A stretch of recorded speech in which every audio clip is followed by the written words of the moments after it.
Greetings, people of the interwebs. Jake here once again with my good friend Elijah Scott. Hello. Where we're going to be talking about really just whatever comes to mind. We kind of covered the gambit last episode. Yeah, we did. Religion, politics, a little bit of like Tolkien comics. I would like to touch on anime and D&D this time. That's And I kind of wish I was recording because like before we started recording, we had a pretty nice lengthy conversation about Dungeons and Dragons. So let's go ahead and just start there, and then we'll just see where the conversation goes. Because yes, that was comics and anime were something we didn't really touch on a whole lot last episode, and have been trying to get back together since for an episode like that. But anyways, yeah. So yeah, let's kind of jump into D&D because obviously like that's how we first met and became friends. Which I also want to tell a quick story on what makes Elijah a good friend. So I think it was last year, maybe early this year, as I was doing my annual rewatch of the Lord of the Rings trilogy extended cuts because I'm spoiled and that's my religion. Yeah. I was rewatching, so I was at the scene in Return of the King where the beacons of Gondor are lit. Aragorn runs into the metal sild. And, announces, "Beacons of Light, Gondor calls for aid!" Yeah.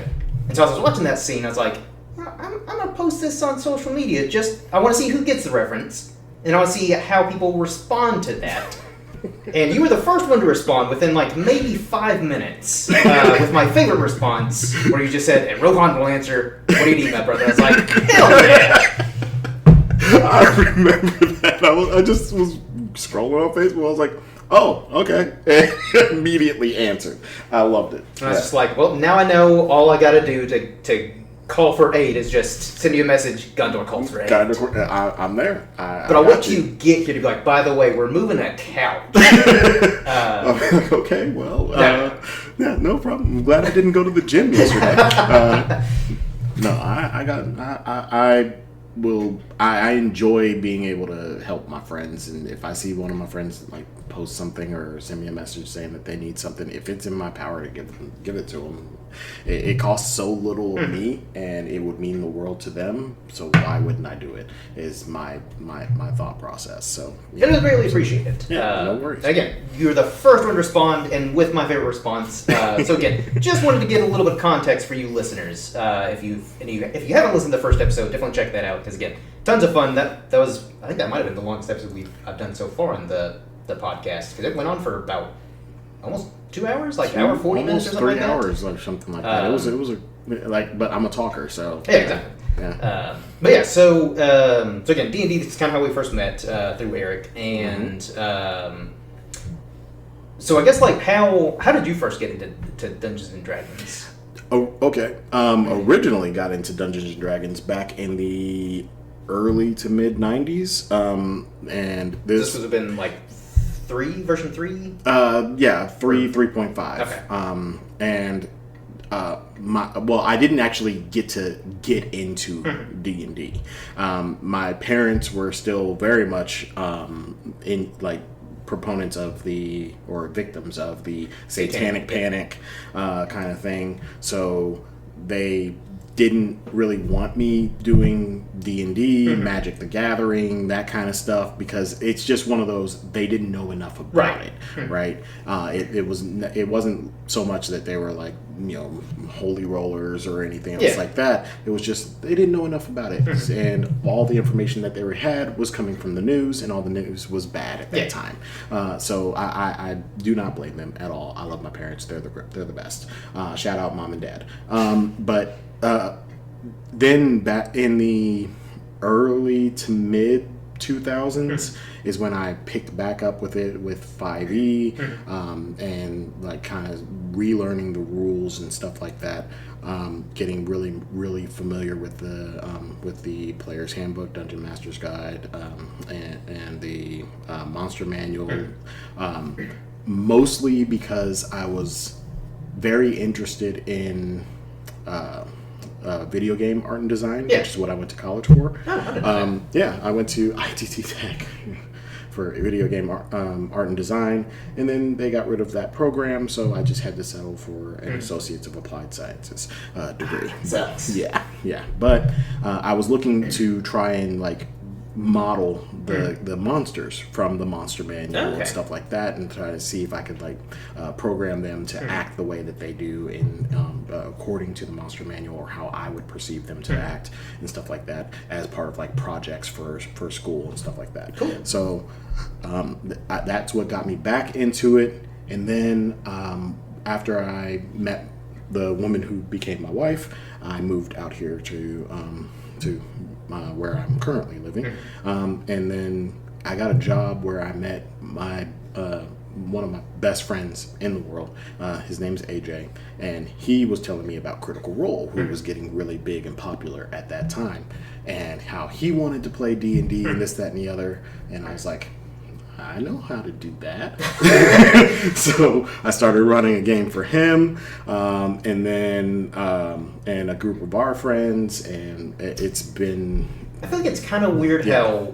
because I feel like this is kind of how it started for me, sort of similar, and a lot of friends that I've talked to, it almost seems like when people first start D&D, especially like earlier, before, because like now, I feel like it's more common to come across people, especially like around our age, who have played D&D than haven't. Mm-hmm. But even, I think I started playing, I don't know, like mid-2010, somewhere around there.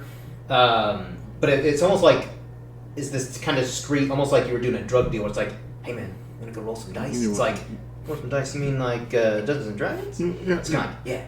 It's like, okay, what you got in mind? You got some clickety-clack rocks. Yeah. And I don't think it's necessarily like the stigma of like, well, I want to be labeled as a nerd, because even at that point, like nerd culture had already become so popular. Right. But it was just like almost anybody that talked to that like got into D&D like kind of around that same time.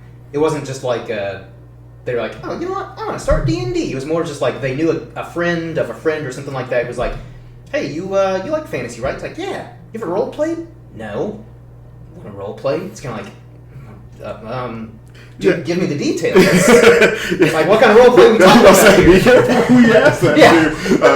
That kind of role play with dice and stuff. Yeah, okay, sure, that sounds harmless enough. Yeah, there's two different types of DMs. And you might want to clarify which one you're talking to. You could probably combine the two. Yeah. I'm not going to judge. In certain circumstances. It's probably a lot of fun. I mean, those lines do blur in certain circles. Yeah, for sure.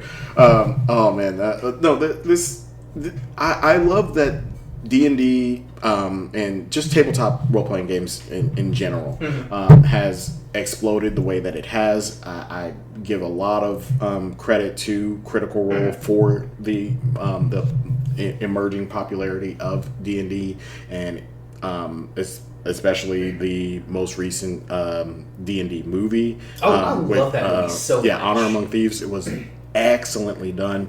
I have a few small criticisms of it. Yeah. Specifically, I don't know what level all of the main characters are. Yeah, because there was some magic where it's like, I feel like that's a really high level spell for them to have, but they don't seem that high of a level. Exactly. But granted, that was one of those things where I was like, I'm not going to nitpick super hard on the kind of technical stuff, because this movie's so much fun, and it feels like a real D&D session where like they were just all the actors got in costume and were playing their characters, and they just happened to like film it, and then they added special effects later, and they're like, "Oh, you were filming the whole time?" It's like, yeah.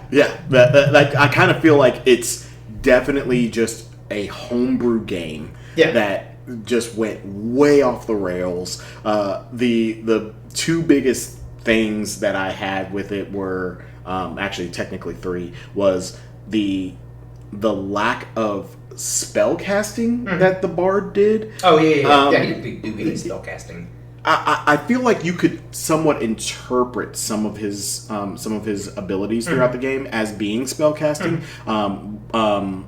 but he gave inspiration for sure. Yeah. Multiple times he gave inspiration throughout that throughout the movie, so I very much appreciated that. And he was definitely the face of the group, and he was the talker. Like casting Chris Pine was perfect. Yeah, that was absolutely perfect.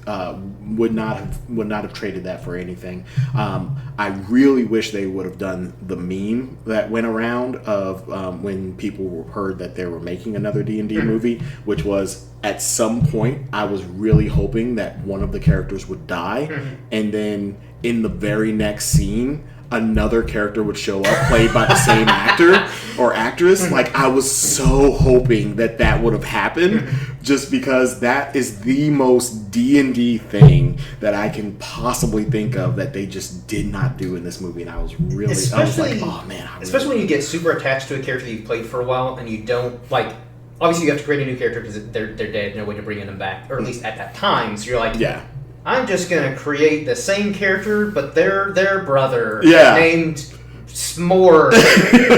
I had Borg, now I've got Smorg. Let's do this. It's like, how did Borg and Smorg differ? Smorg has a mustache.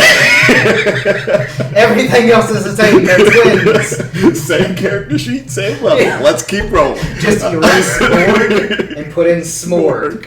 In parentheses, has mustache. Has mustache. Yep, there you go. That's why they include the description sheet with the character sheets now. You can just erase. And that's big. Anybody who hasn't played D&D, you will give your DM a heart attack if you fill out your character sheet in pen. Please do not fill out your character sheet in pen. Use pencils. Please, they can be erased. I have one player who filled out their character sheet in pen. Oh, why? And I was. Do they at least have good handwriting? Oh, they have excellent penmanship. Excellent, but. The whole time I'm just like, no, don't do that, please. You're gonna have to level up. Yeah. So a lot of those stats and stuff like that are going to change over time. So writing in pen doesn't really make sense from that standpoint. But B, like, it's just you're not sure what's going to happen to this character throughout the course of a campaign, or even a couple of one shots, like a short campaign or anything else like that. You don't know how this character is going to change. Yeah. I never fill out the alignment portion. I never do, just because when I'm creating a character, I don't know what that character's alignment will be. Correct. So and I guess like that kind of. A question for you. So when you're creating your character, because I'm always curious to hear how people create their characters and the thought process behind them. Do you usually have like a character in mind and then allocate it to a class, or is it like you want to play a rogue and you're like, okay, I'm playing a rogue, I'm playing a swashbuckler in particular. How do I want that character to play as a swashbuckler rogue? What's your process? I am not a min-maxer, which to a lot of my friends who play D&D, a lot of their surprise, like they really expect a min-maxy kind of character from me, and I don't know why, because I'm not a min-maxer. I will pick spells that are just like, everybody says that spell sucks, don't choose that spell, and I'm like, no, it's totally something my character would have. Yeah. So I'm going to pick that spell.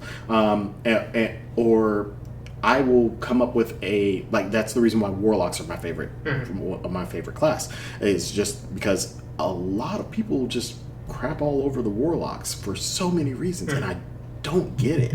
Like, yeah, they spam Eldritch Blast. It's a good cantrip. It's a really, for one, it's a cantrip. Yeah, it's a cantrip. That's why you spam it. Yeah, it gets stronger as you level, regardless of what you take levels in. You cast multiple beams as it gets stronger. You have Eldritch Invocations, which allow you to cast it further, push people away, pull people towards you. Like, basically, it becomes Spider-Man's webs at that point. There's so much utility and function and damage on top of all of that I don't understand what the beef is with it. Yeah. But it's super versatile. Yeah. On top of that, every class has that thing that they spam. Like, for wizards, spells in general. Yeah. But once they reach 5th level, Fireball! They're going to hit Fireball at least once in the campaign once they hit 5th level. For sorcerers, there's their sorcery points. They're going to use those sorcery points to twin spell or subtle spell or this or that. Like, that is their thing. That's kind of like the allure of the class. For bards, inspiration, giving inspiration, using it for different purposes and stuff like that. Druids, being able to wild shape. You mean to tell me you can spam multiple health bars, but I can't spam a cantrip? Like, for even fighters. You get to hit things multiple times per round, and then action surge and do it all again. And you get those at pretty early levels too. Yeah. So it's not like you have to wait till like level 5 or 6. I think it's like action surge is level 2. Yeah. So that's already two actions. No, I think multiple attack is like level multi attack for fighter is level 5. Okay. The first one. But after that, it's like every 3 to 5 levels or something like that, you get another attack. Like you're hitting multiple times. For barbarians, it's rage. Like every class has the thing that class is going to spam. So getting mad at the warlock class for spamming their thing does not make sense to me. That just does not compute. The other big, and I know I've gotten way off topic of the original question, and I will circle back to it. It's the way this channel works. Series of rambles, my friend. But the other two big things that I both love and don't understand the criticism of for the warlock class is people talking about the amount of spell slots. I agree. Only having 2 spell slots for the majority of the game is kind of garbage. However, it forces you to pay attention to what spells you're choosing more carefully. You're always going to want to choose spells that get stronger as you cast them at higher spell slots, because then no matter where you're at on the warlock leveling table, you're getting the most utility out of those spells.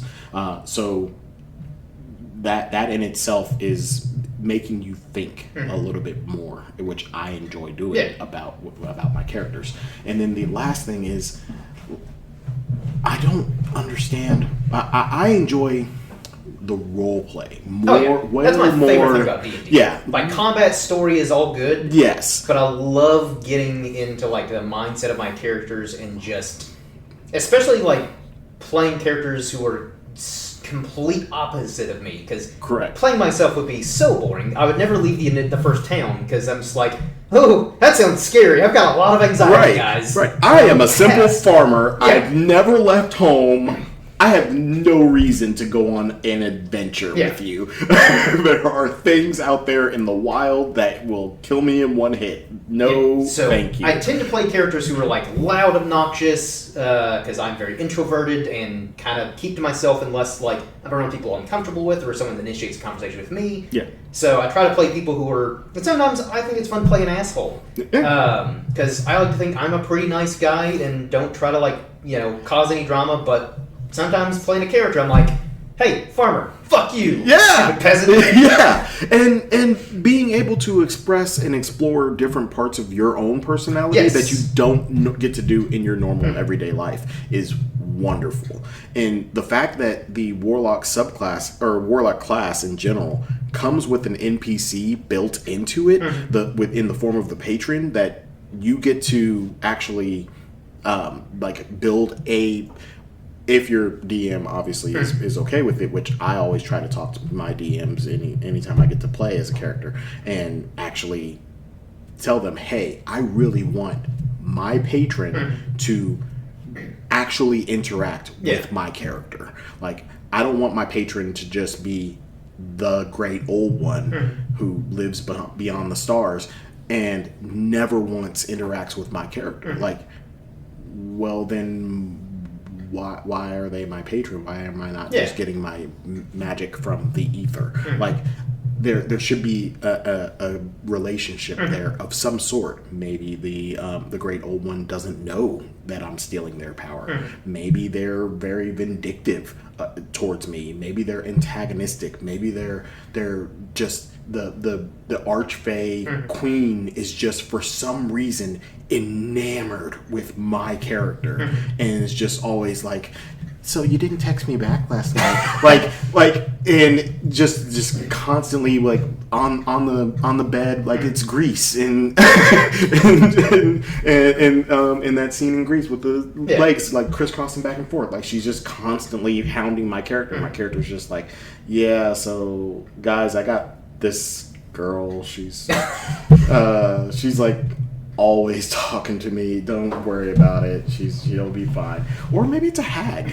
Like that gives you not only it gives you so many possibilities to introduce a monster into the campaign that wouldn't normally be in that world, or introduce a storytelling element, or even introduce something that the party itself is going to have to deal with. See, I like the idea of playing a warlock where their patron is like an archfiend. I think is one of the options, or archdevil. There's archfey, and then there's the fiend, and then there's the great old one. Those are the three from the core rule book. Yeah. So I like the idea of like a fiend, more or less like maybe you're kind of cliche tragic backstory, where like your whole family village was killed or something like that. You seek vengeance, and they're like, "Hey pal, I'm learning something of my power, but you gotta do something for me. You gotta do." So maybe occasionally, like as you're adventuring with your party, the fiend's like, "Hey, so I'm gonna need you to slit that guy's throat." Exactly. So you have to find a way to be like, "Okay, how do I kill that guy and not let my party find out? Because I'm pretty sure they're gonna frown upon that." Right. Or maybe eventually, like your character like has to make a decision of like, okay, this fiend is gearing me up to be a bad guy, and I'm not the most moral person, but I don't want to be like straight up evil. Exactly. So it's like, do I keep following their orders and keep getting more powerful, or do I cut my ties and I think that kind of comes to like a cool character development and decision too, because basically if you sever your ties with your patron, I don't know if there is a way you can just switch to another one. It may be something that the DM, you maybe have to talk with the DM of like, hey, I'm severing my patronage to the fiend. What's the likelihood of getting another patron? So I think that could be a cool story. Well, but a lot of times, and that's something else that I truly enjoy, and like I said, this is the role playing aspect that I'm just enamored with, is that the patrons enter into a pact, basically a contract with this particular entity. I don't want to say like God or anything, because they are not a deity. They are just something out there that is really powerful, right? So they enter into a pact or a contract with that, and what are the ramifications for breaking that contract, and how do I go about forging a new contract with someone else? And that has always been one of the characters that I've wanted to play, is this Constantine-esque character such a great that is just to play. I have created contracts with so many different patrons that now all of them are confused as to who actually owns the rights to this guy's soul, who's giving him power, and how does he have all of our powers. When did he approach you? Who did he approach first? Like, creating that kind of chaos amongst all of these massively powerful beings that could snuff me out in an instant, but they don't want to do so because it would anger another massively powerful being. And it's just constantly like, hey very guys. much in line with Constantine from the comics, where he's just kind of like, I'm playing you guys, and you can take action, but do you want to rock the boat? Do you really want to do that? Because if you do, there's consequences for you. I'll be dead. So nothing to me, but you'll have some problems for a while. So circling back around to the original question, which was what is my process for creating a character? I typically try to come up with an idea, like either I'll come up with a race or an idea or a class that I haven't spent an entirely like a large amount of time with, or at least that I haven't visited in a long time, and I'll just come up with how would I play like me as this thing, right? And then from there I usually just build outwards. Or the thing that I've done the most recently was one of my players in my current campaign that I'm running. She's learning how to become a DM, and I've been helping her with that. And so she's running a game now, and we just had session 0 a couple of weeks ago, and I created this Earth Genasi spore druid, but he died during session 0. So and she texted me afterwards or called me afterwards. I can't remember which, but she was like, "Don't worry, I'm gonna come up with a way to make sure your character doesn't die because dying on session 0 sucks and this, that, and the other." And I was just like, "No, you're not. You're not going to do that. You, as a new DM, needs to learn how to deal with a character death. Like, it happens, and luckily, in your case, it happened to me.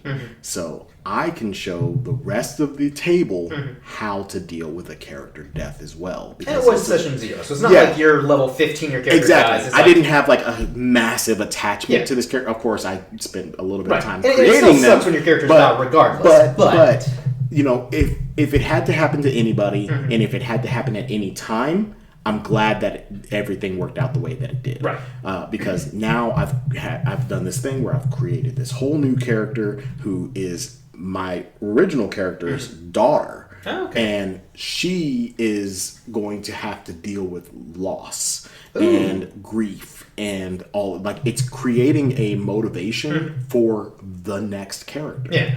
And I'm like, You just handed me a whole new character that's going to be dealing with emotions and the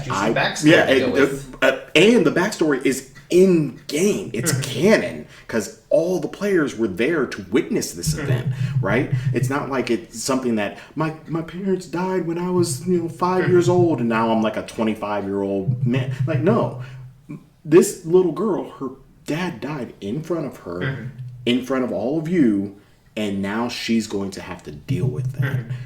And how do we go about dealing with this? And what is that gonna mean for her development moving forward?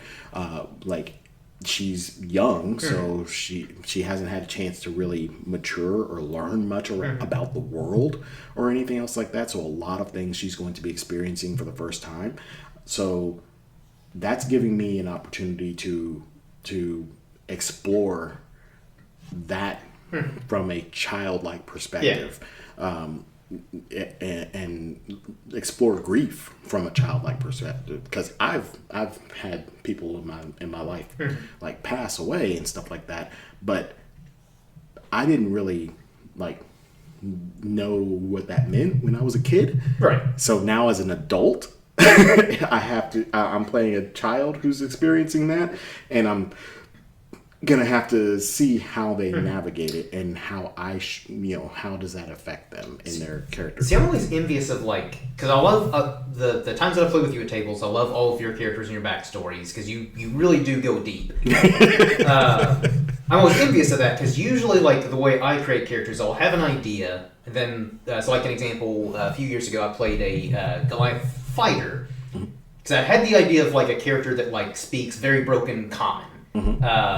And so I was like, okay, and I like to do different accents, so I was like, all right, I'm going to try doing a kind of vaguely Slavic accent. So the character's name was Miloš Babaduška, and I thought that'd be fun to play a character that doesn't speak common very well.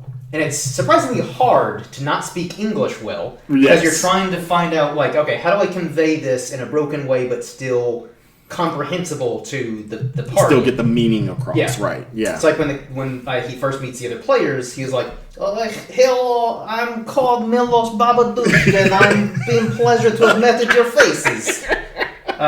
Which was his way of saying, "Hello, my name is Miloš Babaduška, it's a pleasure to meet you." Yeah. But in his very broken way, and he became one of my favorite characters. He was super endearing because he had a heart of gold, but he was so dumb, not necessarily dumb, just very ignorant of the wider world because he grew up in a very isolated mountain village, and so he knew nothing of the outside world. So he'd just be like, what is that thing? Or he would just not follow protocol at all. He would just walk up to a nobles and just be like, "Oh, hello," and he'd high five him or something, and it's kind of Milo, stop! That's not the protocol. That's not who. That's not. You don't do that. You don't just approach the king. But basically, that's the way I approach character creation. Is I have an idea, and I'm like, okay, what class and possibly what race fits this kind of personality type, because I try to have a vague idea because a lot of it changes as a role play. And the same thing like we were talking about earlier is like I usually don't have an alignment in mind. Because I'm like, well, I don't know, it could easily change as I play this character. Or maybe I start off as like wanting to play good, but then as I play I'm like, I don't know, they're kind of mischievous. They're definitely more on the chaotic good side, or they're more neutral. And so I usually have a very vague backstory, and then I let the DM come up with the rest. Like, I'll obviously like confer if they're like, hey, here's what I'm thinking and go with your story. What do you think? Yeah. And I'll give my notes, but I kind of, in a way, like that too, though, because when there's a big reveal, it's just as surprising to me as it is the other players. So they're like, what? You have an evil twin? I'm like, I know! I'm just as surprised as you are! When did that happen? It's Smorg! The Smorg, he's back! Which actually, funny story kind of with Milos. So the DM eventually, like, midway through that campaign is like, hey, how would you feel if, like, Milos turned evil? And I was like, go on. So kind of, because he wanted to have, like, a big emotional, like, beat in the campaign without, like, necessarily killing anybody. He was like, if you have a backup character, you can play that for a while, and then Milos will be evil. And so I was like, I like that idea. He can be called Evil-Losh. But led up to that, yeah. So we were trying to infiltrate like one of the big bad of like the campaigns, like his base or something. And so we were trying to disguise ourselves. So Milos, again, not being the most intelligent or again being very ignorant, his disguise was he's wearing like a jumpsuit, I think he's trying to be like a janitor or something. So like a one suit with a name tag that says not Milos as his name. And he wore a fake mustache, like basically like those glasses where you've got the big bushy eyebrows and the mustache. That was his idea of a disguise. That he was just kind of like they will never suspect a thing. And what I love even more is that was the last time they saw my character before they thought he died. So when he comes back as Evil-Losh, he's still wearing that same costume.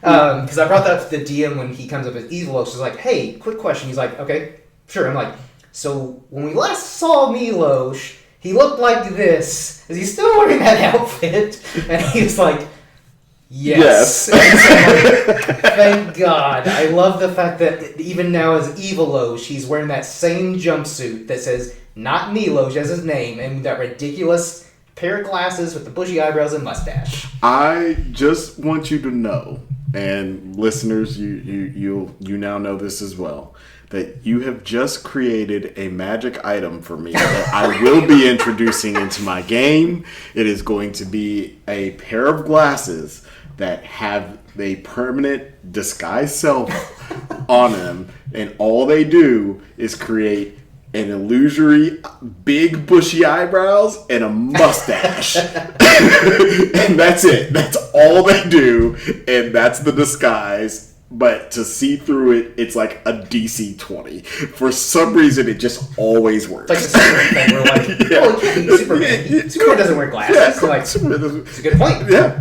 No, nobody could tell that that's. If he wore glasses, he would be able to use his eye beams. Exactly. Like, no, Clark Kent can't possibly. He just always has somewhere to be whenever there's a tragedy. He's got really bad diarrhea. Yeah, he's just got IBS. It's fine. His medical issues are his issues. Leave him alone. But that's what I love so much about playing D&D is getting into the characters and just getting into ridiculous stuff like that of like, how would this really dumb character disguise himself? Well, he's not smart. He'll just put on fake mustache and call it a day. Yeah. And put on a name tag that says not Milos. That way he's like, how could that be Milos? You see name tag. It says not Milos. So I am not Milos. Clearly, I am not Milos. So well, he's got a good one. Even though he's the same height and build, it's very similar name, speaks the same, but he does have a mustache. He does have a mustache. I just don't have facial hair. I don't know. And again, the name tag says it all. It's clearly not Milos.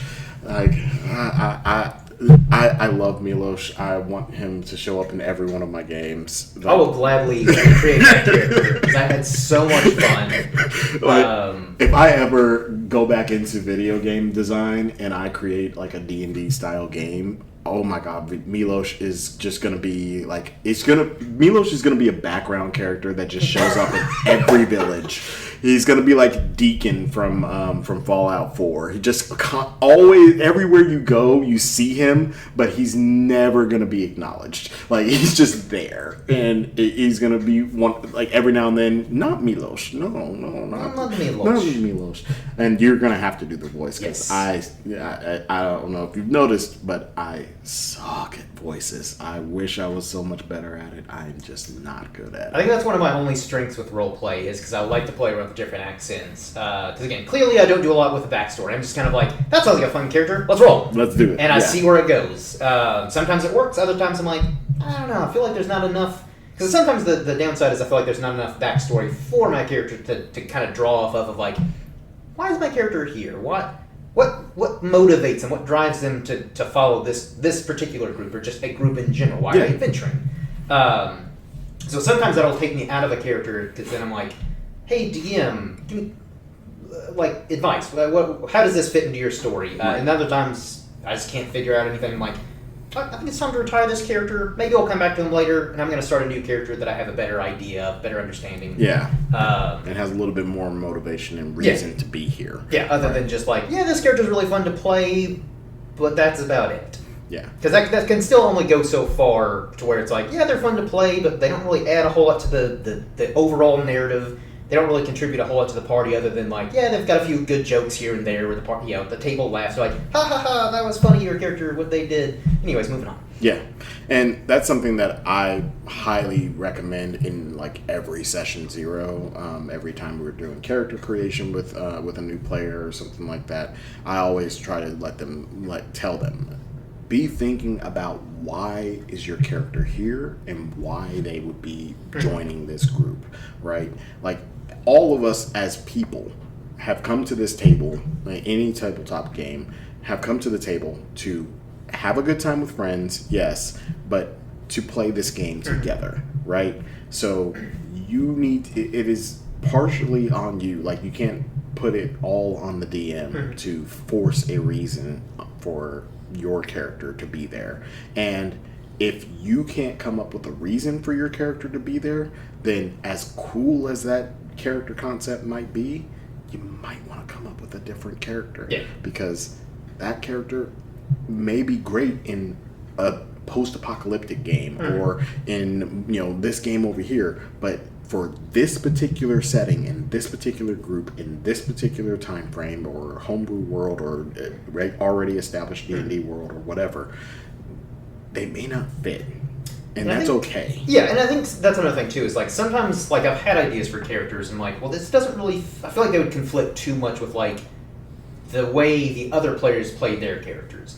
So like a good example is Josh Hayden and who we played with usually plays like pretty morally good characters, like even if his alignment isn't specifically like say like lawful good. He's usually the voice of reason in every campaign I've played with him. He's usually always like that very central like moral figure to kind of keep everybody in check if someone does get out of line.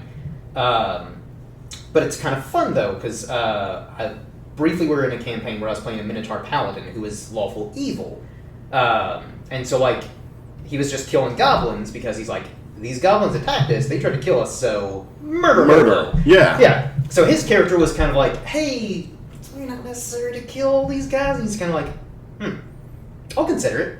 Then, the next session, he's just kind of like, murder! So I think sometimes it doesn't fit, but then other times I think it's good character to have that, like, almost kind of conflict where they're not, like, throwing fists at each other, but there is that conflict of, like, hey, so, like, I know we're on the same team, but, like, maybe don't murder people. It's like, well, it's not murder if they attack me first. Exactly. At that point, it's self-defense. Yeah, exactly. And sometimes actually working through those kinds of dynamics, it's good character development. Too. It's excellent character development. It's excellent role play for your players that enjoy the role play aspect. It's excellent role play, but definitely work with your DM on it, because having a conflict at the table is one of the worst things that could possibly happen. It's the killer of a lot of games, behind scheduling conflicts. Yeah, which that's usually the bane. That's usually the bane of any game. But I have been at tables where someone plays a character where I get why they play that way, but it does kind of like take the fun out of the table because their character is kind of like constantly like in conflict with like the other characters. Exactly. To the point where it's like, okay, again, that's fine if you're doing that every now and then. Like every like few sessions, we're kind of butting heads, but it's like this is becoming a regular thing where your character is just it's kind of taking the fun out of playing. Exactly. Because you're constantly like undermining like our character decisions, or you're just being an agent of chaos, which has its place, in, you know, in certain situations. But again, when it's every session, it's like, okay, we might need to have a group talk with the DM and be like, hey. What do we do here? Which obviously you don't want to do because you know most D&D tables you're playing with a group of friends, so you don't want to. Granted, I feel like most friendships wouldn't be ruined over something like that, but even still, yeah, and you don't want to be that person that's like, hey, so I know you're having a lot of fun playing that character. I get it, but we're not having fun. Do you want to change the character? The rest of the table is not having fun, and sometimes it just boils down to having to pull that person aside and be like, hey, look, you can't play D&D with me. Yeah. Like, and which is it sucks to have that conversation, especially with somebody that's a friend, and somebody that you know outside of D&D, the table and stuff like that. Like it really does. But as a DM, it is sometimes your responsibility to have those conversations and say, hey, look, your style of play and my style of DMing or the other people at the table's style of play just are not working. So as much as we can be friends outside of D&D or away from the table, we should not, because it's just creating conflict between us, and it could end up ruining a friendship, so on and so forth. And that it sucks. And especially when you run into somebody that is your friend that you have to have that conversation with, and you know, especially when it goes poorly. Like I've had it go really poorly where me and this person no longer associate at all. Like, period. We're just done, and we're not even friends. Like, and it sucks because just because again, like it started because you just want to, you know, friends get together and play a game. Yeah, and we all looked forward to it and stuff like that. But when situations arise or decisions get made that ruin the experience for the other players at the table, it stops being fun for everybody, and a decision needs to be made. And I'm very much a proponent of, I want to make a decision that's in the best interest of the masses as opposed to favoring one individual, right? I just, hey, if this one person is causing a problem for these other 6 people, myself included, because as much as the DM is the arbiter of the game or the, you know, whatever, they are still another player at the table. They're still somebody who's come there to have fun at that table. So if their experience is also being ruined by somebody else's decisions, or my character would do it, then it's time to have a talk about that character and about those decisions and about how that is being represented at the table. For instance, the player who's in my current game that is playing the Lich, I told them straight up during character creation, hey, you're playing the only evil aligned character at the table. I want to make it very well known, I don't want you undermining the group's efforts, and I don't want you doing any PvP, no player versus player. Every 5 levels, I always orchestrate a battle royale kind of situation where it's like a dream sequence, and all of you all are against each other, and you can go nuts with all of your new abilities that you get at level 5 and level 10 and level 15, so on and so forth. Like, I will organize that, and we will have a ball, and that's where you can do all of your PvP stuff. But during the actual campaign, none of that, because you're the only evil character. If you wanted to play, you had your options of a whole host of source materials and this, that, and the other. You could have made anybody. You chose to make an evil character in a good aligned party. I don't want you undermining the party or their efforts or attacking them or anything else like that. Now, if your character wants to go off on their own and stabby this person over here. Totally fine. You know, without the rest of the tape. Like every now and then you just kind of sneak off and go and do something and then come back and you're covered in blood. Hey, that's what happened. But as far as like actively they're trying to save the queen and then you go and kill the queen. Like that I am not going to stop them from hurting you at that point. With evil alignments, there's still like, I don't know, I feel like you still have to like understand, like lawful evil I think is the easiest one to play because that's a character like, Magneto or Doctor Doom where they have some kind of like... They have a moral code. Yeah, they have a moral code to some degree. Like they're not just straight up like Joker's chaotic evil where there's no rhyme or reason, he just does whatever he wants. That I feel like is the hardest alignment to play because it's like, and I think it can be fun for like a one shot or like a short campaign playing like an evil line character, especially chaotic evil. But like, I don't know. I feel like it's just harder to rationalize. Okay, if I'm chaotic evil, why aren't I backstabbing all these people? Like, exactly. Who I'm in a party with? What is my purpose for aligning myself with anybody at that point? Because lawful evil, you at least can be like, well, they're a means to an end, so I'll stick with them until I reach my objective. So it's easier to rationalize that, and even neutral evil too, to a degree, is a little bit easier to rationalize that. But chaotic evil, it's like, I'm just evil for evil's sake, and I'm doing evil things for whatever machinations come up with in my brain.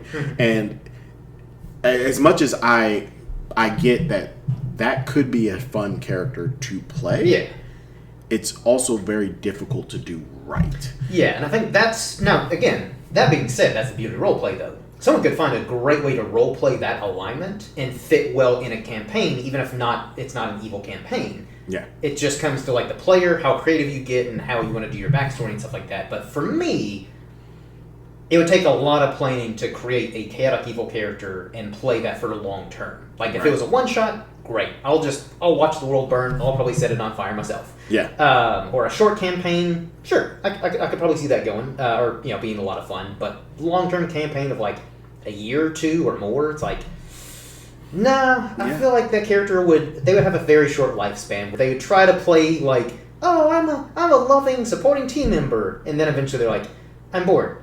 I'm gonna slit your throat, and then the other players catch on and they kill him because understandably he tried to kill them. Yeah, exactly. And then have to roll up a new character. Yeah, and that those kinds of characters, they have their place. That the alignment would not exist if they didn't have their place. Right. Like the abyss exists, chaotic evil realm exists for a reason, but most campaigns are not going to venture into that particular territory. And I feel like the chaotic end of the spectrum in general is very difficult to play in most regards, regardless of whether you're talking about like the lawful, neutral, or evil, good, neutral, or evil. Sorry, but I feel like the chaotic end of that spectrum is very difficult to play. I think that Laura Bailey did an excellent job of playing chaotic good cleric from the second season of Critical Role. Jester? Yeah, Jester. She did an excellent job of creating something that was fun and approachable, but not disruptive to the overall gameplay. Yeah, I feel like chaotic good is easier to play the chaotic alignments just because I'd say of most of the characters that I've played, they are some level of chaotic good, just because they have like good intentions, but they don't always go about it I guess more favored upon way. Like I always try to think of a character like Robin Hood. Robin Hood is typically seen as a chaotic good character. He's stealing from the rich, but he's giving to the poor, so he's doing something good in the process. Right. Or even Batman is chaotic good, where he's not necessarily upholding the law, but like he's doing good. He's just not going about the right processes because he's gladly breaking bones and tossing people off buildings. I have a problem with Batman, but we will save that for a different topic. We can transition to a comic conversation now. Okay, Now I really want to know what your I have a very big problem with Batman, in the sense that Batman never goes out. He is portrayed to be like one of the richest people in the universe that he inhabits, right? So he has the money and influence and power to make systemic changes in his society without ever needing to create the Batman persona. But yet he puts on a suit and goes and beats up somebody who just answered a Craigslist ad to move boxes down at the docks. And is like, I just showed up to move some boxes, and then Batman shows up and puts them into like a coma and gives them medical bills and trauma because they got beat up by a bat, and now they have like therapy appointments and stuff like that for the rest of their life. Like, and that never actually fixes the problems. Like, he never actually resolves the problems of his city when he could. You have the ability and the influence in all of that to be able to go after the actual things that are causing these problems, but yet you don't. So to me, you're not actually a hero at that point, nor are you an anti-hero. You're just a guy who likes dressing as a bat and beating up people. You're just a crazy person. You're just a crazy dude who has access to money and power. Like, that's it. Like, so I have a personal problem with Batman.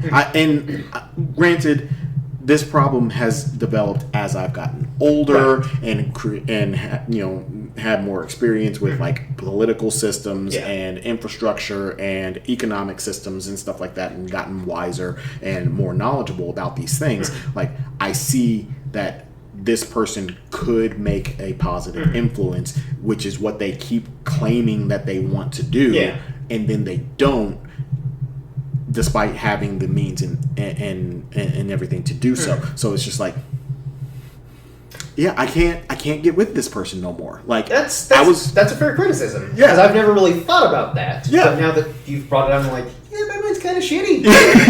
It kind of does amount to like, because also like Batman's supposed to be one of the smartest characters in DC. Exactly.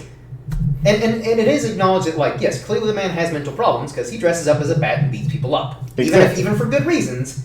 Normal people don't do that. Exactly. But it's still like, okay, the man, it's not like he's insane. He clearly has his wits about him. But yeah, I guess and maybe that's part of his trauma where he's kind of like, I could resolve a lot of these problems as Bruce Wayne, or I put on my bat suit, I go to the dangerous part of Gotham, kick the shit out of whoever comes across me first, and call it a day. And say, didn't I do a great job? Yeah. Like, you're beating up drug dealers on the street who are probably not even selling that bad of drugs. Like, they're probably just selling weed or something like that. I don't know what is or is not legal in Gotham. I don't know. But, like, you're beating up drug dealers on the street. Okay. I feel like that's an issue that the regular police could have taken care of.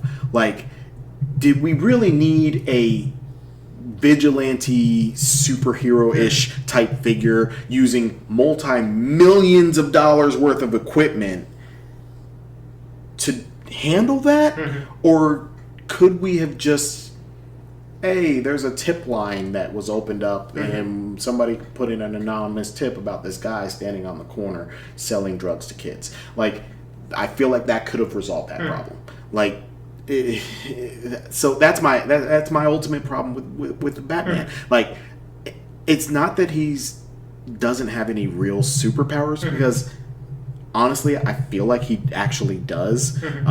Nobody recovers from injuries that quickly. True. Like, even with the greatest medical care you can get. Exactly. You are out for months for some of those injuries that he has sustained, and yet he's right back in the fight like the next day. So I feel like he has something going on there that has caused him to have some kind of like a advanced healing factor or something like that. So he has powers. That's fine. He's also incredibly intelligent. He's mastered multiple martial arts and fighting styles and stuff like that. He is one of the most brilliant like perceptive and minds that has ever been created in fiction. So he has his abilities and stuff like that, which are great. However, you don't really need any of that. Yeah. You could. This is literally the issues in Gotham are literally problems that actually throwing money at them is the answer. Yeah. Like, you invest in some really good social programs. You invest in some really good, like revitalizing downtown, the lower income areas of Gotham.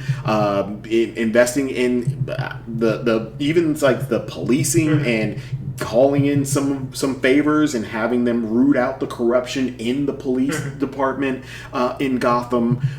Investing in the schools and the education in Gotham. Like, he could revitalize that city in less than 10 years. Yeah, completely overhaul the whole city in less than 10 years. Single-handedly, with just his fortune. Not even having to rely on public funds, crowdsourcing, fundraising, or anything else. Just Bruce Wayne. And never once have to put on the Batman suit to do it. Also have another problem. Well, so I want to get your take first. Okay. So the age-old question, which I think is a dumb age-old question and shouldn't really be in contention, but it is nonetheless. Who wins in a fight, Batman or Superman? Batman or Superman? Yeah. Because I've got my thoughts. Okay. But I want to get your take first, and then I'll explain why I have an issue with kind of adding to the issue with Batman. Okay.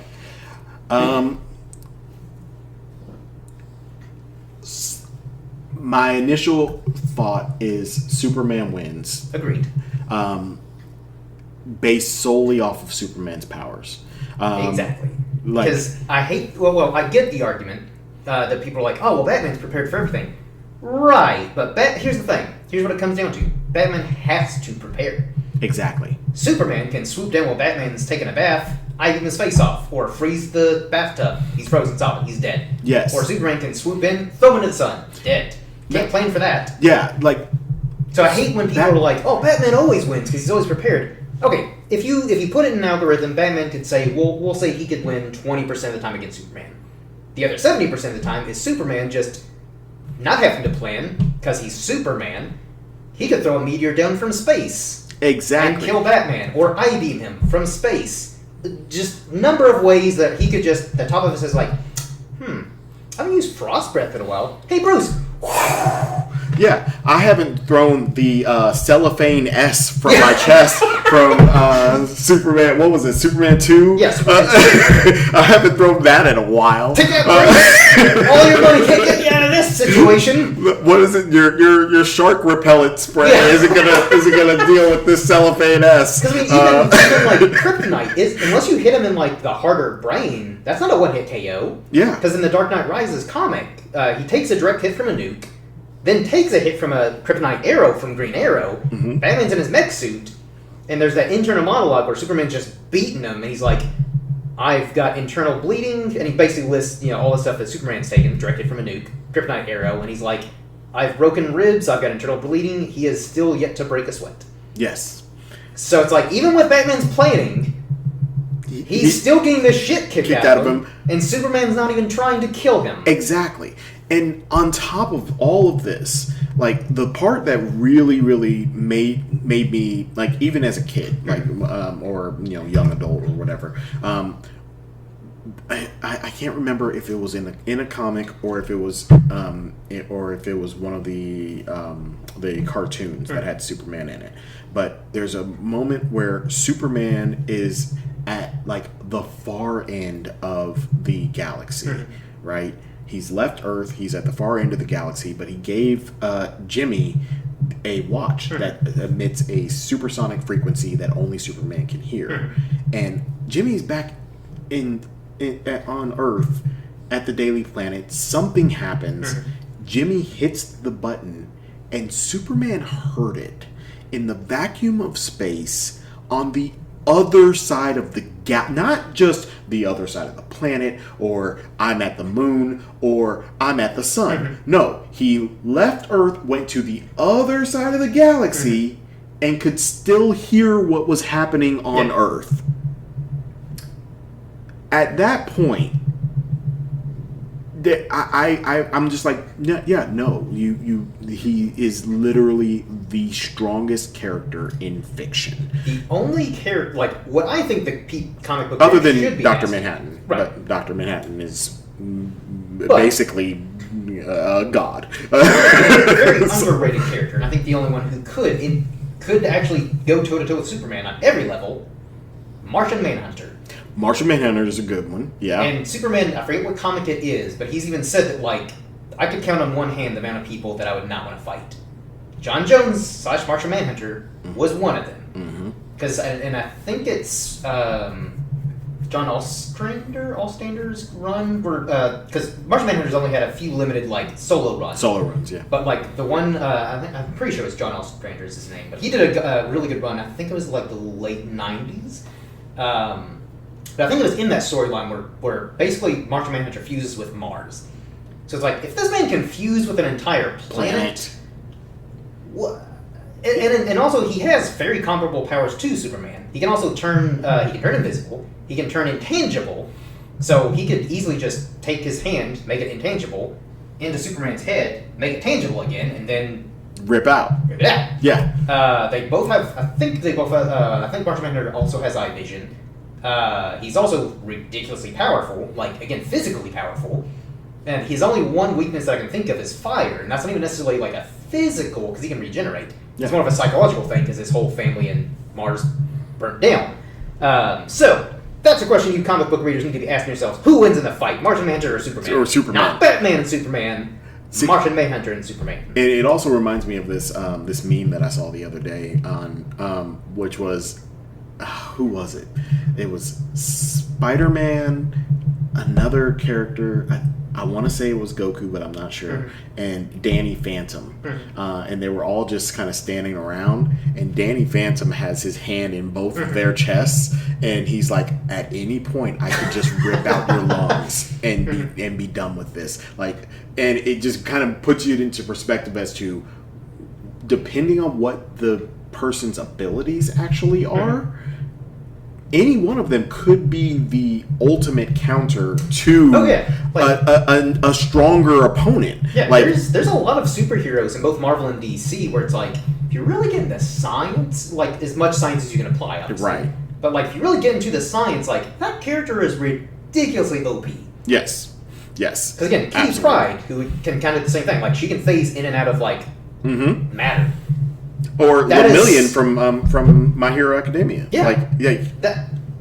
That's so overpowered. Exactly. And granted, like, obviously, when you're dealing with characters like that, you can't get, I guess, in a way, you can't get too scientific, because then it's like, well, how do you stop that person? Whether they're good or bad, then it becomes you kind of write yourself into a corner. So I understand to a degree, you kind of have to just ignore that. But then other times I'm like, man, that's legit terrifying. See, what someone could do with certain superpowers, whether it be Marvel, DC, or again, like what you said, My Hero Academia, which I think is a nice homage to, like, old school comics, but it still doesn't feel like it's ripping off comics. It's its own thing, and I've really enjoyed the show a lot because I love a lot of the characters, and especially the last season. It got super dark. Yeah, and I like that this show it's not afraid to, like, go a little bit, because the first season was very whimsical, very light. I had a problem. Had some darker moments, especially with Shigaraki. Shigaraki, yeah. Always a very, very dark character. And again, that's another power where it's like, good God, that is terrifying. The way Shigaraki's arc has been one of the best written and executed character arcs that I've seen in a long time from most fictional media. Just him battling against not only the heroes, and spoiler alerts for those of you who haven't caught up on the show. So I'm not caught up on the most recent season, but season 4? Yeah, the last season before the one that we're currently in, and today is June 26th of 2024. Yes. So whatever season this is right now. But the last season to this one. The Shigaraki being able to, like, his level up with his quirk, his initial quirk of decay, and then him fighting against the heroes on top of also fighting with All for One, like internally, is one of the coolest things that I think I've seen done in because he's like, I'm evil, I recognize that I'm evil, but I'm also not wanting to be used as a puppet for something that is as evil or more evil than myself. I think that was the thing that I liked so much about that last season too, because like there are definitely hints of like, okay, Shigaraki maybe had he grown up in a different environment, he probably would not have been evil, and I still like that whole thing with like a lot of characters of like, well, had they been in a different situation, good or bad, it's interesting to hypothesize of like what direction they would have gone down. But Shigaraki for sure, you definitely see like, okay, maybe there's like tiny glimmers of not necessarily that he could be good, but there was. He wasn't always evil and out to just watch the world burn. Right. But I love that in the last season where, yeah, like you were saying, like, you know, One for All is basically trying to take over his body and use him as a puppet. He's kind of like, no, I want to be my own evil being. Get out of my head. He's like, I don't listen to you anymore. I'm not going to bow and do your bidding anymore. Not only that, but I feel like All for One has kind of created this problem himself. Oh yeah, right? Because he has groomed Shigaraki since he was a child, but B, the whole time he was grooming him, he was telling him, this is your world. They're your playthings. You can do whatever you want. And he was just giving him things like, hey, I need some more Nomu. Okay, here, take some more Nomu. I need this. Okay, here, take this. Like, he was just spoiling him like a little spoiled brat. And then as that spoiled brat got older, he expected this behavior to continue. And now that All for One is like, okay, I'm out, daddy's home, basically. Shigaraki's like, so I don't care. I still want to. I still want all this stuff. This is all mine. I've got my own agenda now. Like, stuff like thanks that. for everything you did. Yeah, but I'm gonna do my own thing. I'm gonna do my own thing. And All for One's like, no, you're not. Well, that's not a part of my plan. That's not a part of my plan, but it's part of my plan. So I'm gonna.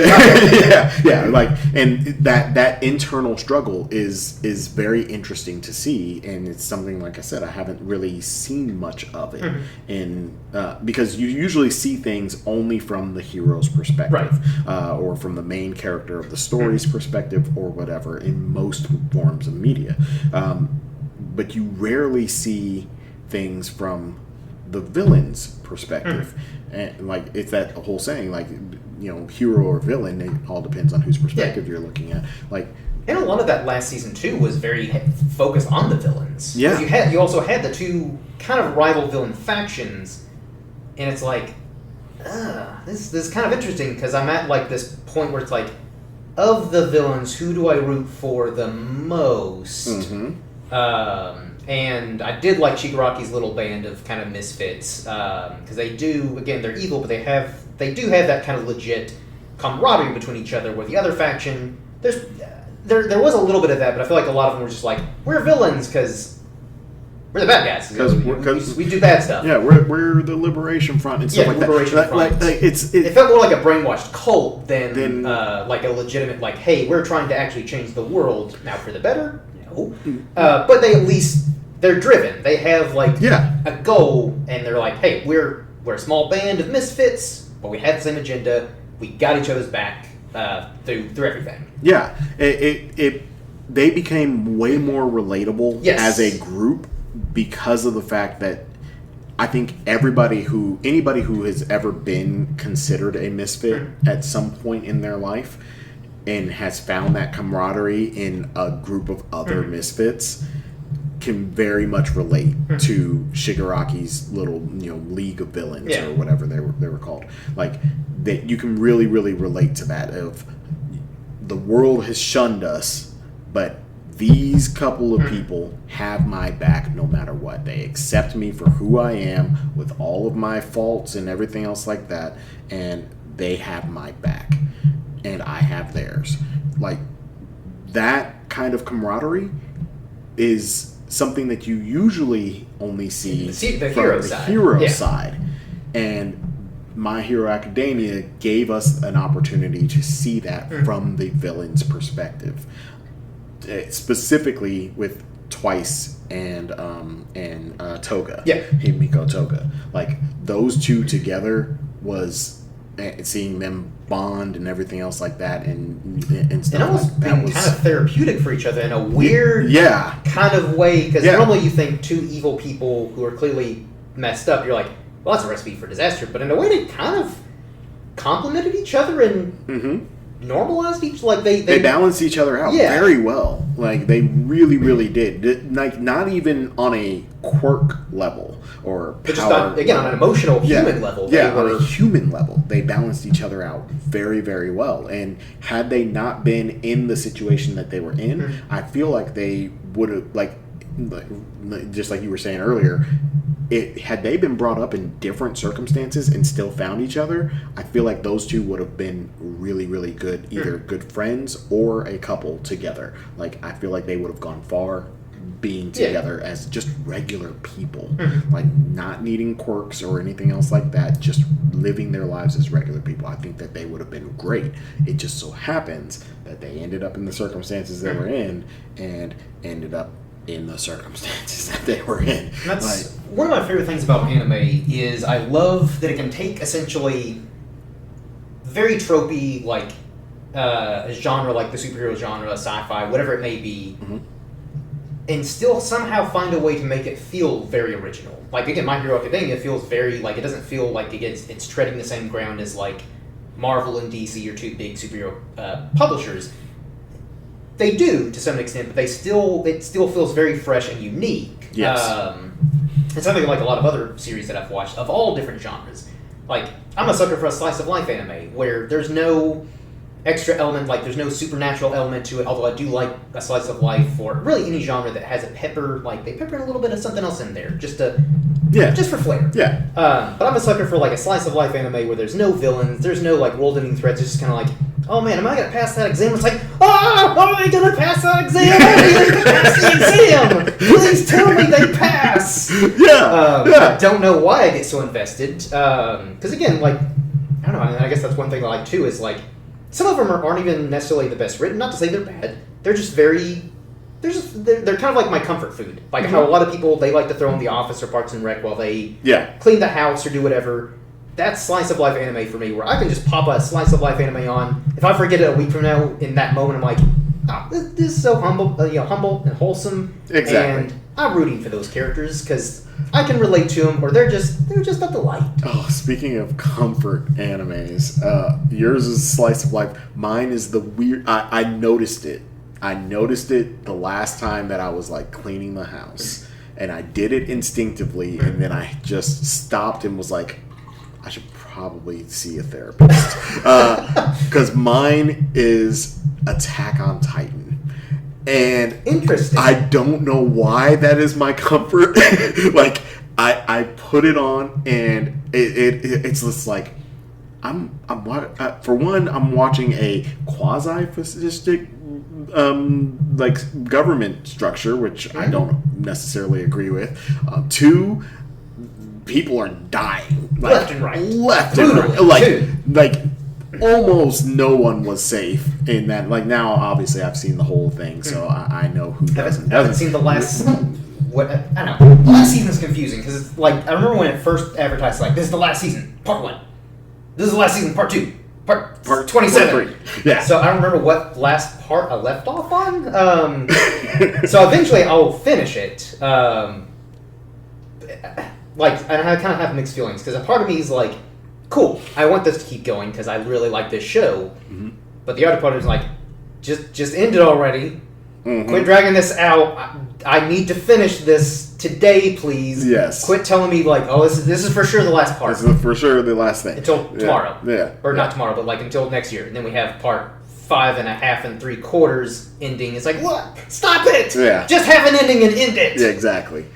I know why it initially became my comfort anime is because of the fact that I was very much invested. I love the style of writing. Oh yeah, where I love the visuals too. Yeah, like, the visuals, the style of writing, and everything. But anytime that there's a style of writing that they put in an Easter egg here that doesn't actually pay off until like four seasons later. And then you have that aha moment. Oh my god, they hinted about that in season 1, episode 1. Like the reveal of like the Colossal Titan, Armor Titan, all that came as a big shock when that first reveal. But then when I rewatched, I'm like, holy shit, they were advertising like straight up. Yeah, they were like telling you in the very first episode. It's like, hey, this guy, that's the Armor Titan. This guy, that's a Colossal Titan. And not only that, but the fact that that speaking of that reveal alone, which this is not spoilers. If you haven't seen Attack on Titan yet,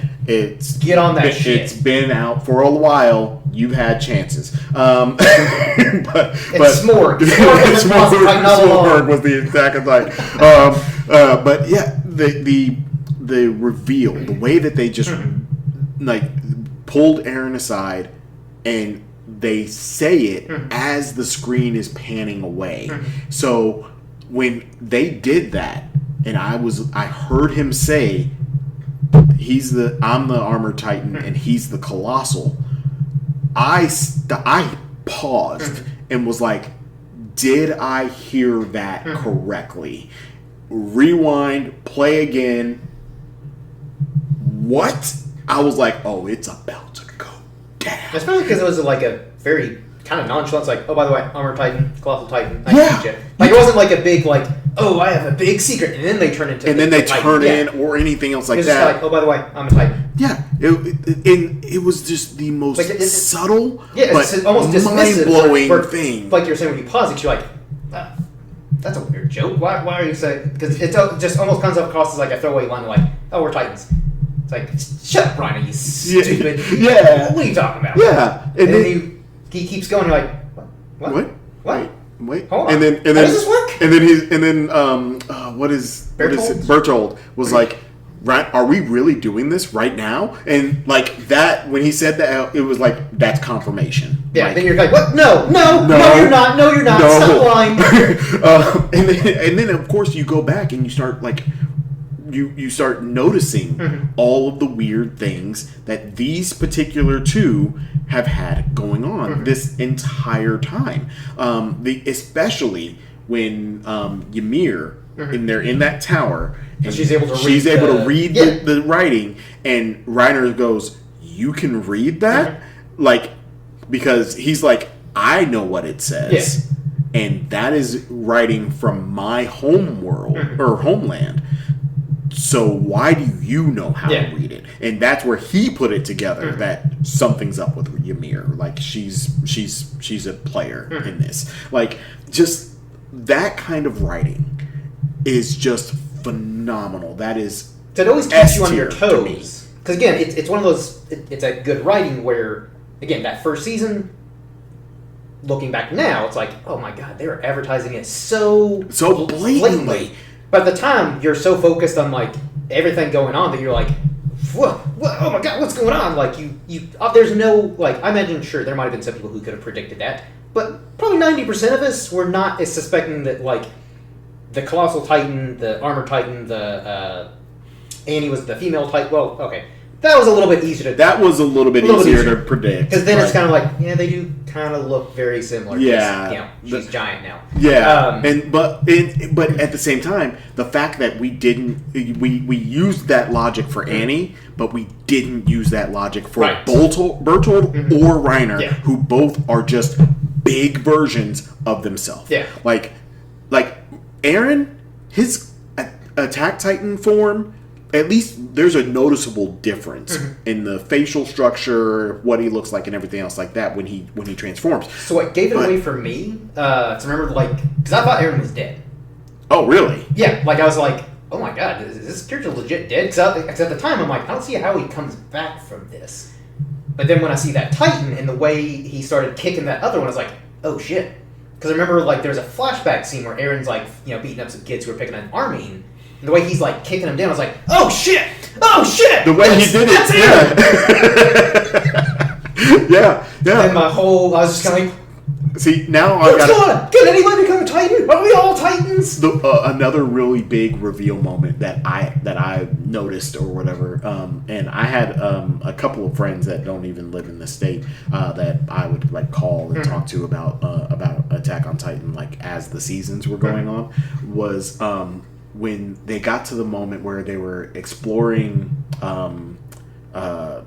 the what is it? What were they called? The Knights of Ymir, or the group that Aaron's father was a part of, right? Back across the sea, and noticing all of the members of that group, and then going back and watching the first couple of episodes and seeing the Titans that attacked the I was like, no, that's oh my god, that's the guy with the beard. Oh no. I was like, this does not end well. I was losing it. I'm sure my wife is like so sick and tired of Attack on Titan at this point. But you know what, to be fair, I'm sick and tired of the Eras tour with Taylor Swift. So, you know what? Take that, Taylor Swift. You know, don't take that, Taylor Swift. I don't want the Swifties coming after me, please. Yeah. I actually like Taylor Swift. She's actually, from what I can tell, she's a good person. So I stand by what I said. You can anger that. Because if anything, like that'll just get more traction on that channel. There you go. So let the hate flow through. No press is bad press. All right, I'll link it on a couple of Taylor Swift fan pages and see what happens. Yeah, come at me, Swifties. That particular, I'll link just that clip and be like, this is where you can find the full video. I'm a metalhead anyways.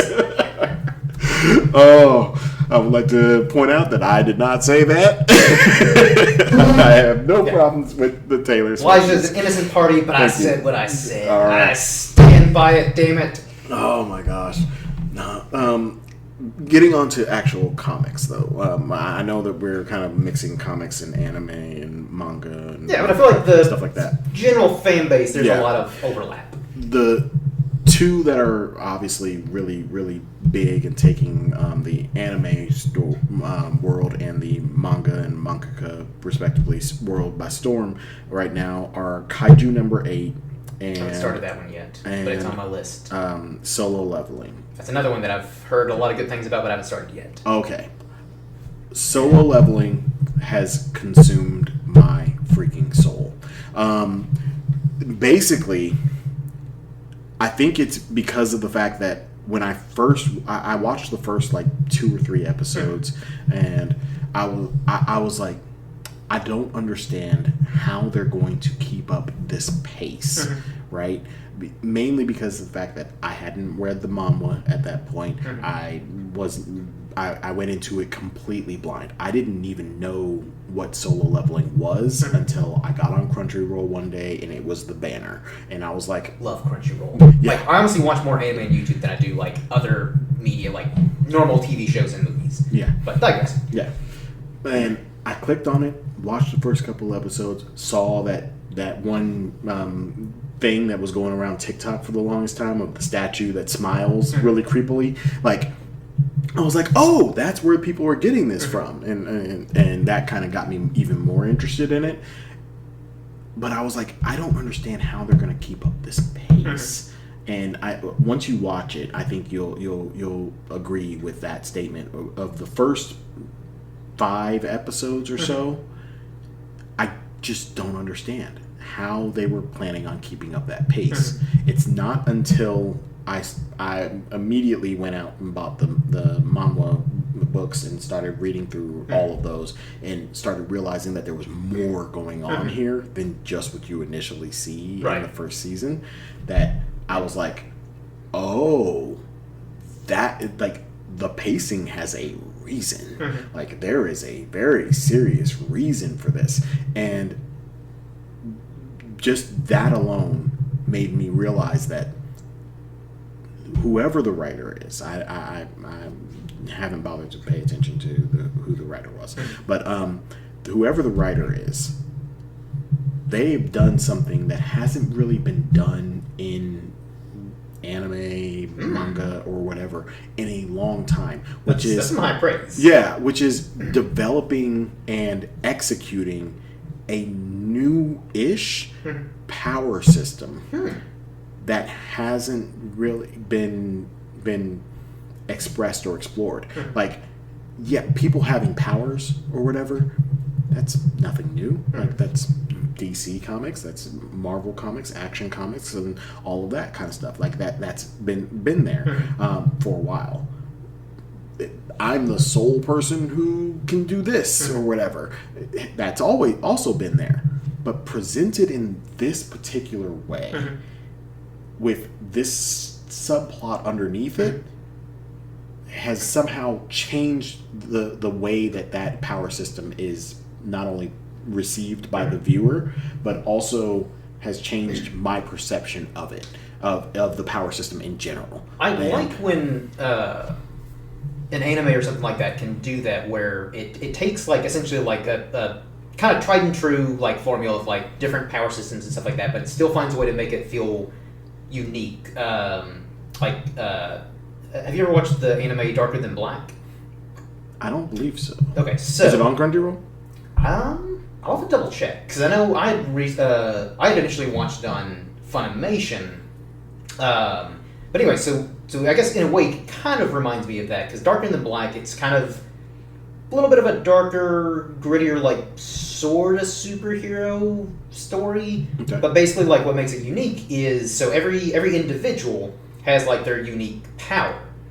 However, anytime they use their power, they then like almost like a quirk that like they have to do, like an obsessive compulsive thing that they have to do afterwards. Okay. Sometimes it's more that's kind of what leaves them like vulnerable, because obviously they have someone really powerful, but after they use their power, like one of the characters, like she has to drink beer. That's like her thing that she has to do after she uses her power. Okay. So that's not a huge deal. You can still defend yourself while chugging some beer. One character, she has to smoke cigarettes. Other characters, like there's one guy where anytime he kills somebody and uses his power, he has to take their shoes off and then turn them like upside down. Which takes time. Especially like in this particular scene, he killed probably like half a dozen people. So he's then unlacing all their shoes, taking them off, and then lining them up next to the victim's feet. So that's just a really interesting way of like changing up again the people having powers is like, okay, yeah, you can use your power, maybe it's super powerful, or you can do different things, but after you use it, you're left incredibly vulnerable. Yeah. Or obviously some left more vulnerable than others. To a certain whatever extent. Yeah. But that's kind of the key of like how normal people could fight against these superpowered people. Is like, look at that guy, he's lifting shoes, I'm gonna stab him in the back, and then that guy's dead. Yeah. Or if not dead, he's out of commission. He's not gonna fight anymore. Yeah. So I thought that like interesting things like that. Kind of what you were saying with Solo Leveling. So I'm actually now even more curious to watch Solo Leveling. Because I will tell you this: I don't know how you are with gore and anime and stuff like that, but if it does bother you, those first couple episodes are going to be rough because I was not prepared. I was not prepared. It's not the goriest thing that I've ever seen. It just took me by surprise. I was like that with Goblin Slayer, that first season. Exactly. It's like that. Okay. It's like the first couple of episodes of Goblin Slayer where you're just like, oh, okay. That got real dark. I thought this was D&D adjacent. It is. Like if your DM is very like descriptive and very murderous. We are playing what is it? Slaughterhouse D&D, where you're actually have serious consequences, and these monsters are out to get you. The Goblin Slayer was one of my that was another really, really good one that I very much enjoyed. I agree. First couple episodes took you by surprise. Was not expecting it, but at the same time, when The Walking Dead, the first couple of episodes like of the TV adaptation of The Walking Dead came out, like as somebody who was somewhat familiar with The Walking Dead to a certain degree prior to it coming out.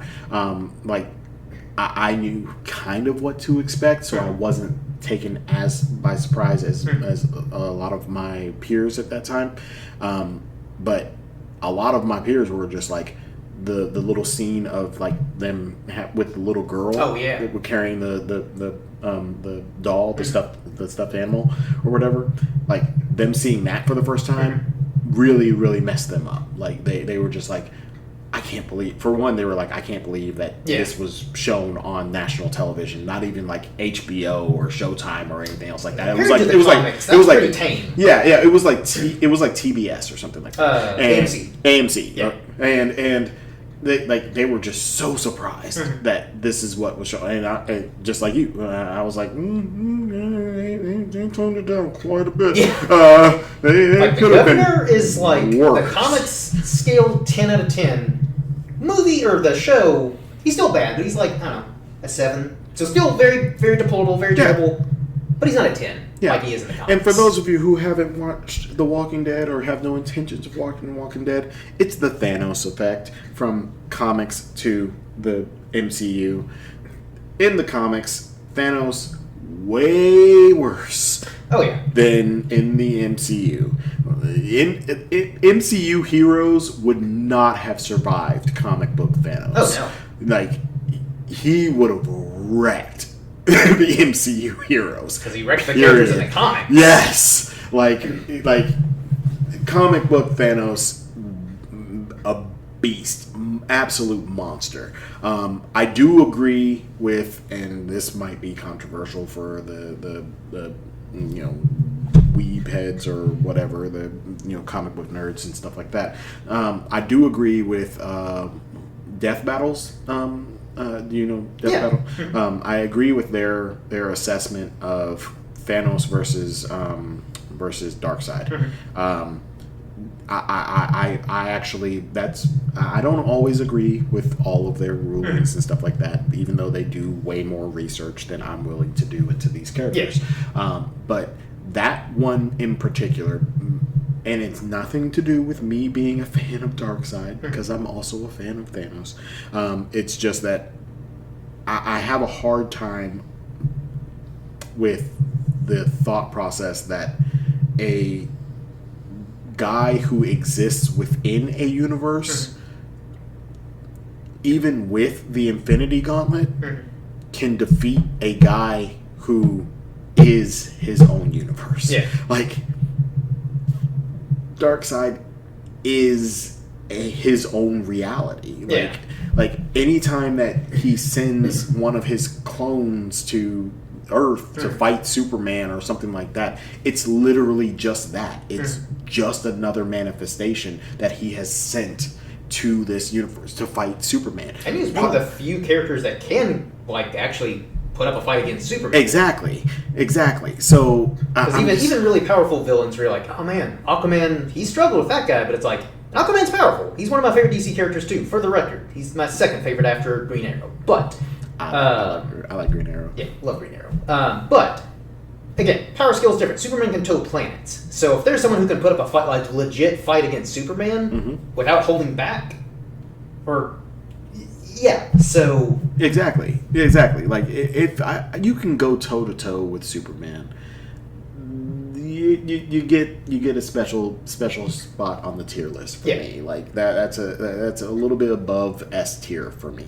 Like you get your own ranking. But at the same time though, and this is I guess like kind of circling back to like your problem with Batman, like I kind of get why Superman has to hold back, but at the same time, like there'll be fights where they're fighting non-Darkseid characters who are very powerful, but it's like Superman, I'm pretty sure you could karate chop that guy and the fight's done. Yes. Maybe 2 karate chops or something.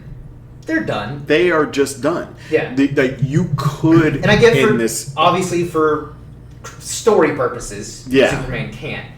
But at the same time, it's one of those things where sometimes I'll be reading the comic and I'm like, oh yeah, that was a really good fight. you know what, Superman? You could have ended that like in 5 seconds. Yeah, it's that edge from what is it, like the 1980s comics where Superman is holding onto the tree, who's holding on to Robin, who's holding on to Batman, who's rescuing the girl in the river, and it's like, Superman, you're kind of a dick for that. Like, you could have just lifted the girl out of the river. The tree was unnecessary. The tree was unnecessary. You're probably not even fly. actually. You can fly. Like, you can fly and you can move at like faster than the speed of sound. You could have just swooped her up, put her on the thing, and never even broke stride. Yeah. Like, But that's part of the problem too that I have with Superman is it's hard to write good Superman stories because he's so powerful. Exactly. Like, some of my favorite stories are where they're the more like character study of Superman rather than like him fighting people. Because again, that's cool to watch Superman beat up Darkseid and other people every now and then. But it's like, have you read Superman Red Son? Where he lands in the Soviet Union. No. Okay, so that's a really good what if story where basically he lands in the Soviet Union in the So I think around the time he did in the original 30s comics, like 1930s Soviet Union and Ukraine specifically. But what's interesting is so he lands in Ukraine and these Ukrainian people, much like Ma and Paul Kent, adopt him and they teach him so he still basically grows up in the same environment of a very rural farming community. The only difference is he's a communist. There's actually a really good bit where he becomes Stalin's go-to guy because he's Superman. Yeah. Where Superman rescues some American astronauts, and Stalin's like, "Dude, what the hell? They're the enemies." Like, well, I mean, they're in trouble though. I got to save them. Yeah, they're still people. Yeah. So there's that kind of conflict where Stalin's very much like, "Dude, you're betraying us." Like, no, I just happen to be flying by. They needed help. They needed help. So it's I'm not saying I'm pro capitalist or anything. I just happened to be by and saved him. Exactly. But he eventually does become the supreme leader of the Soviet Union, and Lex Luthor, as in typical fashion, is trying to thwart him because he's no. Yeah. Because already Superman bad to Lex Luthor, but communist Superman worse. Yeah. So he tries to create his own Superman. It essentially becomes the superpowered nuclear arms race, where he's trying to clone Superman and create his own version of Superman to combat Superman. Because if the Soviets have their own superhero, we gotta have ours. And Batman's a communist, or no, not a communist, but he's a terrorist group who's trying to thwart Superman and stuff like that. So yeah, it's a really cool story. I gotta read this. That sounds amazing. That's right up my alley. Yeah.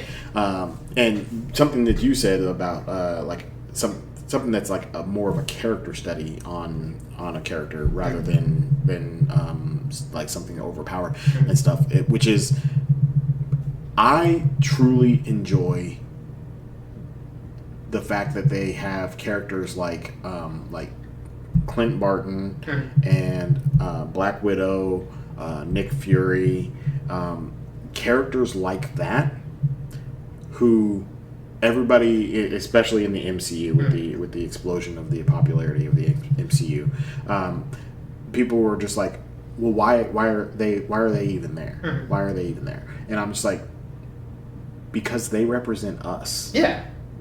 That's literally the whole purpose of these regular, everyday people standing up and actually holding their own to a certain degree against literal gods. Yeah. Like Thor, for instance.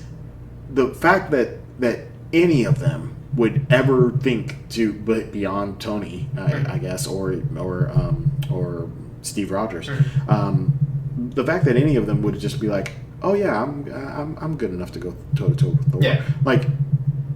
No, no, you're not. Thor is. He's a literal god. His one of his monikers is the God of Thunder. Yeah. In real world, Thor is a god amongst the Viking, Scandinavian, Germanic people. He's got a day of the week. Yeah. Thursday. Thursday.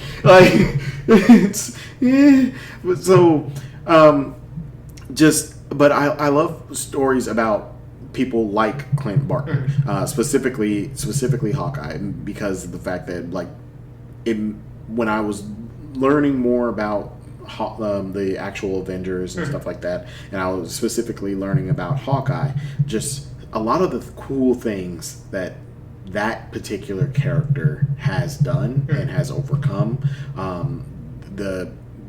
having the one assassin like stab him in the ears and he actually wears hearing aids, him actually having to train himself to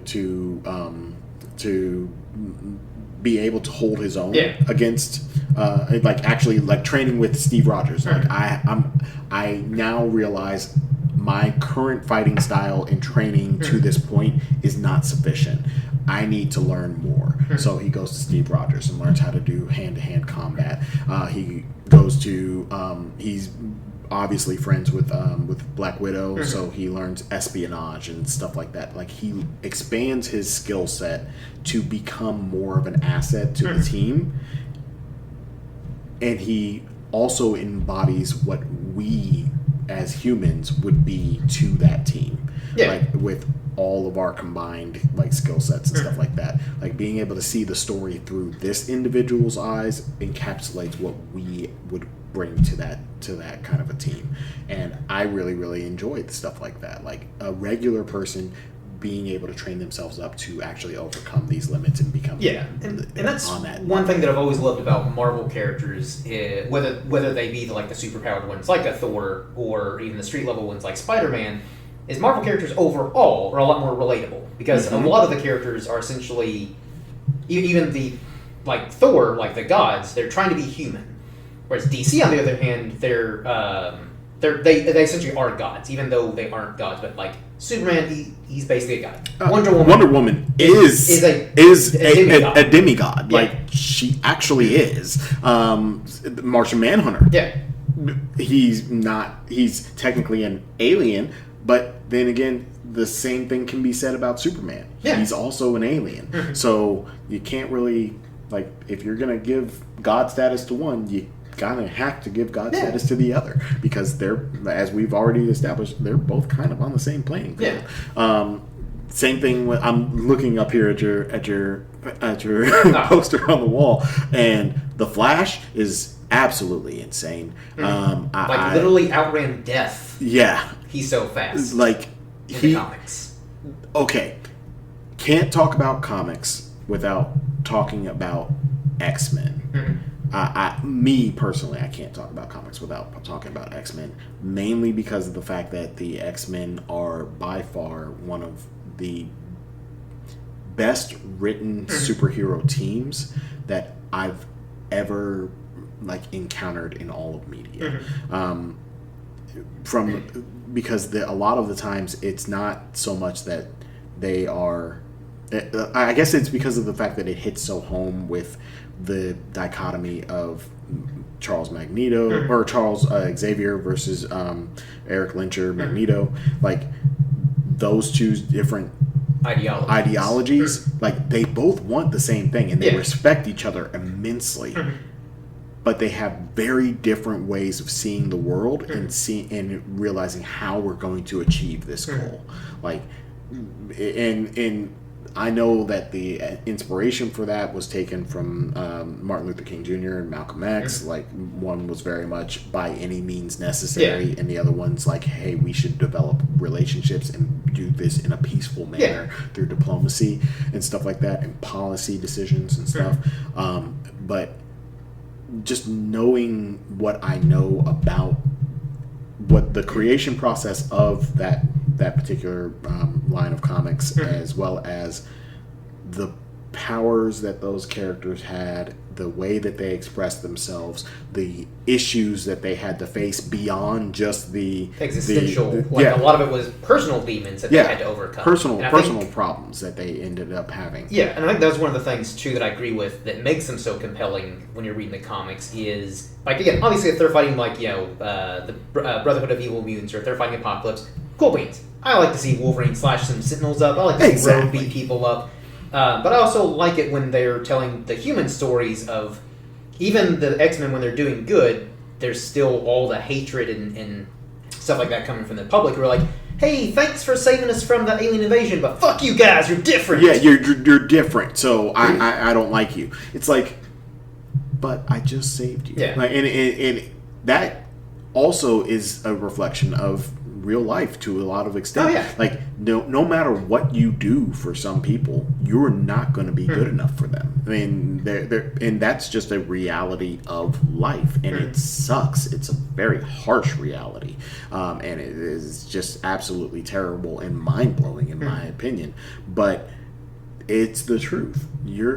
Me personally, I'm not going to be good enough for everybody. I could run into a burning building and save 100 people by myself, and somebody would have something negative to say about me afterwards.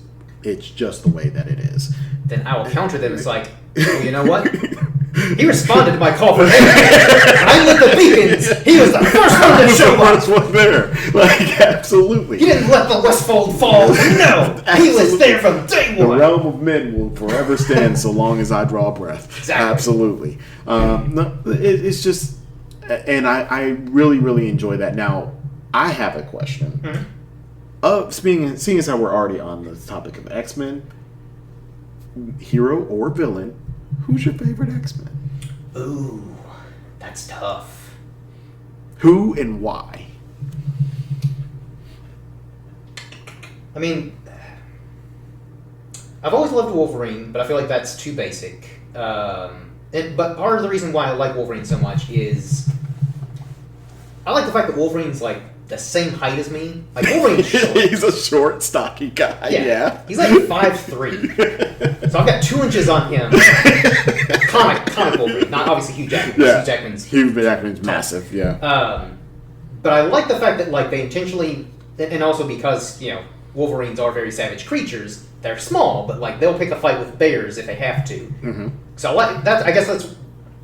I mostly relate to the fact that the height. I like the fact that like there's some short representation. Yeah, I like that. Because most heroes, they're tall, stoic, which is totally fine. I get it.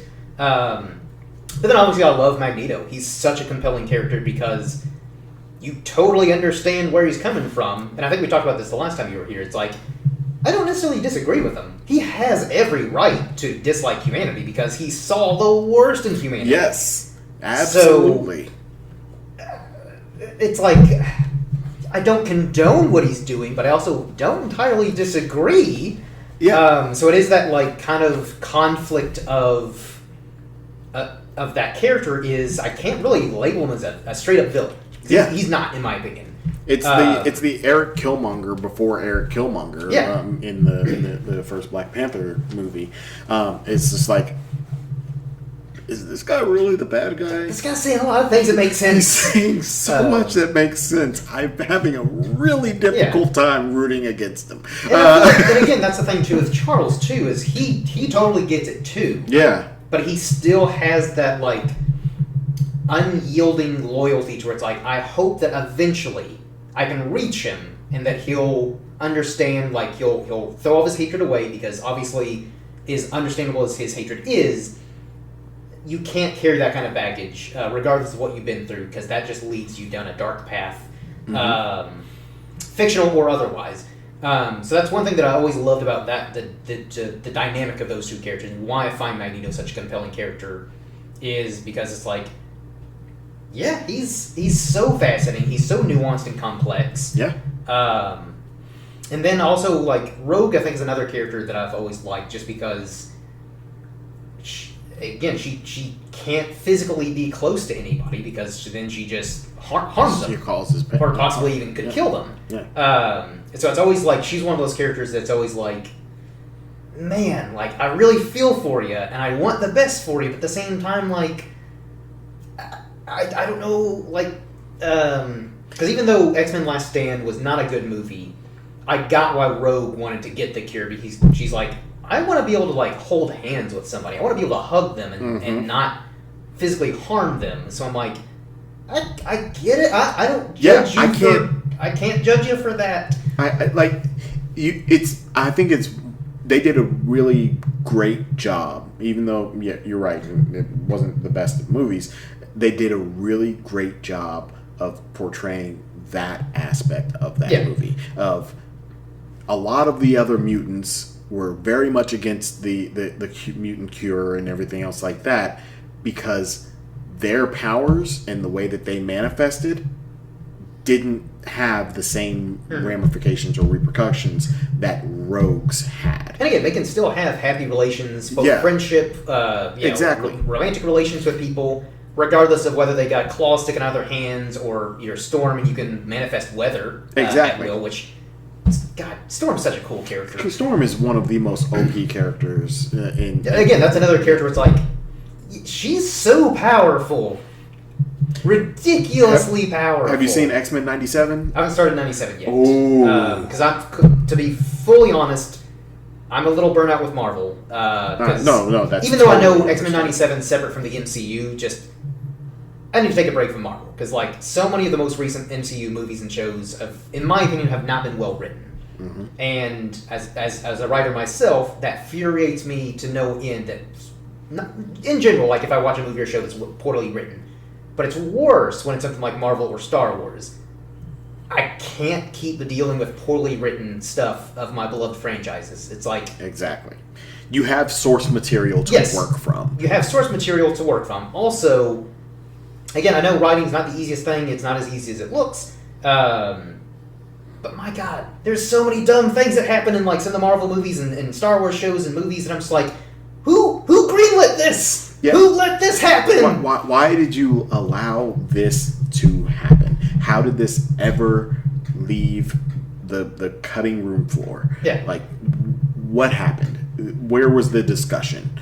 Like, this shouldn't have even left the writer's room. Yeah. Much less been filmed and then went through editing and still nobody picked up on it. Like the fact that the Blade movie can't get made, it's like, Blade should not be a hard concept to grasp. Yeah. He is a half vampire that can go in sunlight and kills other vampires. What they should do is just have a $40 million budget, if that, of Blade. He stumbles across like a high-rise building, like an apartment building, filled with vampires. Like Dredd. Did you watch Judge Dredd? Yeah. Follow that same premise. Because it's such a simple premise where Dredd just goes into a high-rise building. He's like, this is infested with gang members. I gotta fight them. Yeah. I just have to clear the building. Yes. Take that premise. It's a simple premise. Doesn't cost a lot of money. Have Mahershala Ali, a 2-time Oscar winner, who you have yet to utilize 2 times. They are wasting this man. Great actor. Love this guy. But oh my God, I don't understand how they can't get a script together for Blade. It's like, stop wasting this man's talents. I think I can somewhat. I'm not going to justify it, no, but I am going to play a small card of Devil's Advocate, which is I would have a hard time in their position making a better Blade movie than the original Wesley Snipes Blade movie, because even though it wasn't technically Marvel, it was Fox. It was, or was it New Line Cinema? I think it was New Line Cinema. Yeah, I think it was New Line. But even though it wasn't Marvel, it was still really good. Yeah.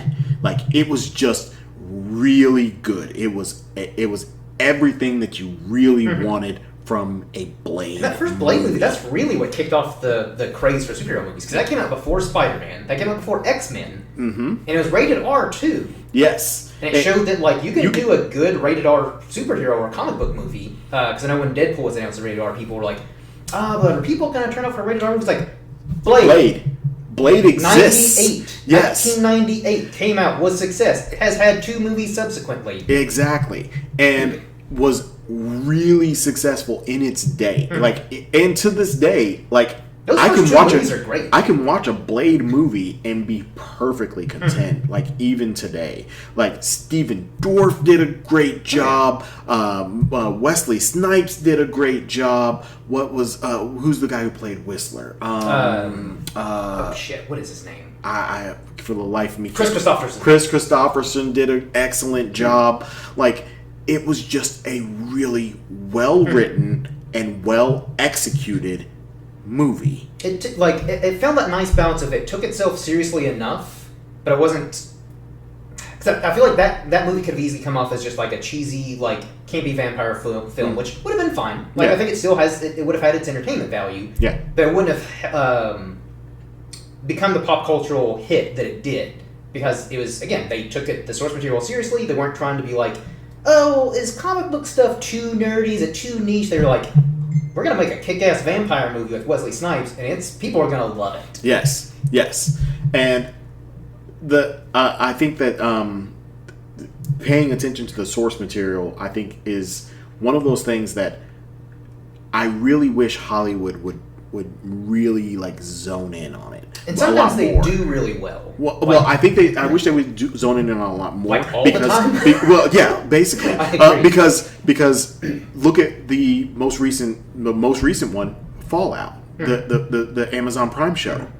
They took the source material really seriously, and it paid off massively. Yeah, I really enjoyed it. To the point that they greenlit the second season, like, what was it, 2 days after the first season dropped. Yeah. Like, didn't have to wait any time at all. Oh, this is a success. Let's keep going, because obviously this is going to make us money. Like, okay, I don't even care about your money profit motive at that point. You did a really good show, and it paid off.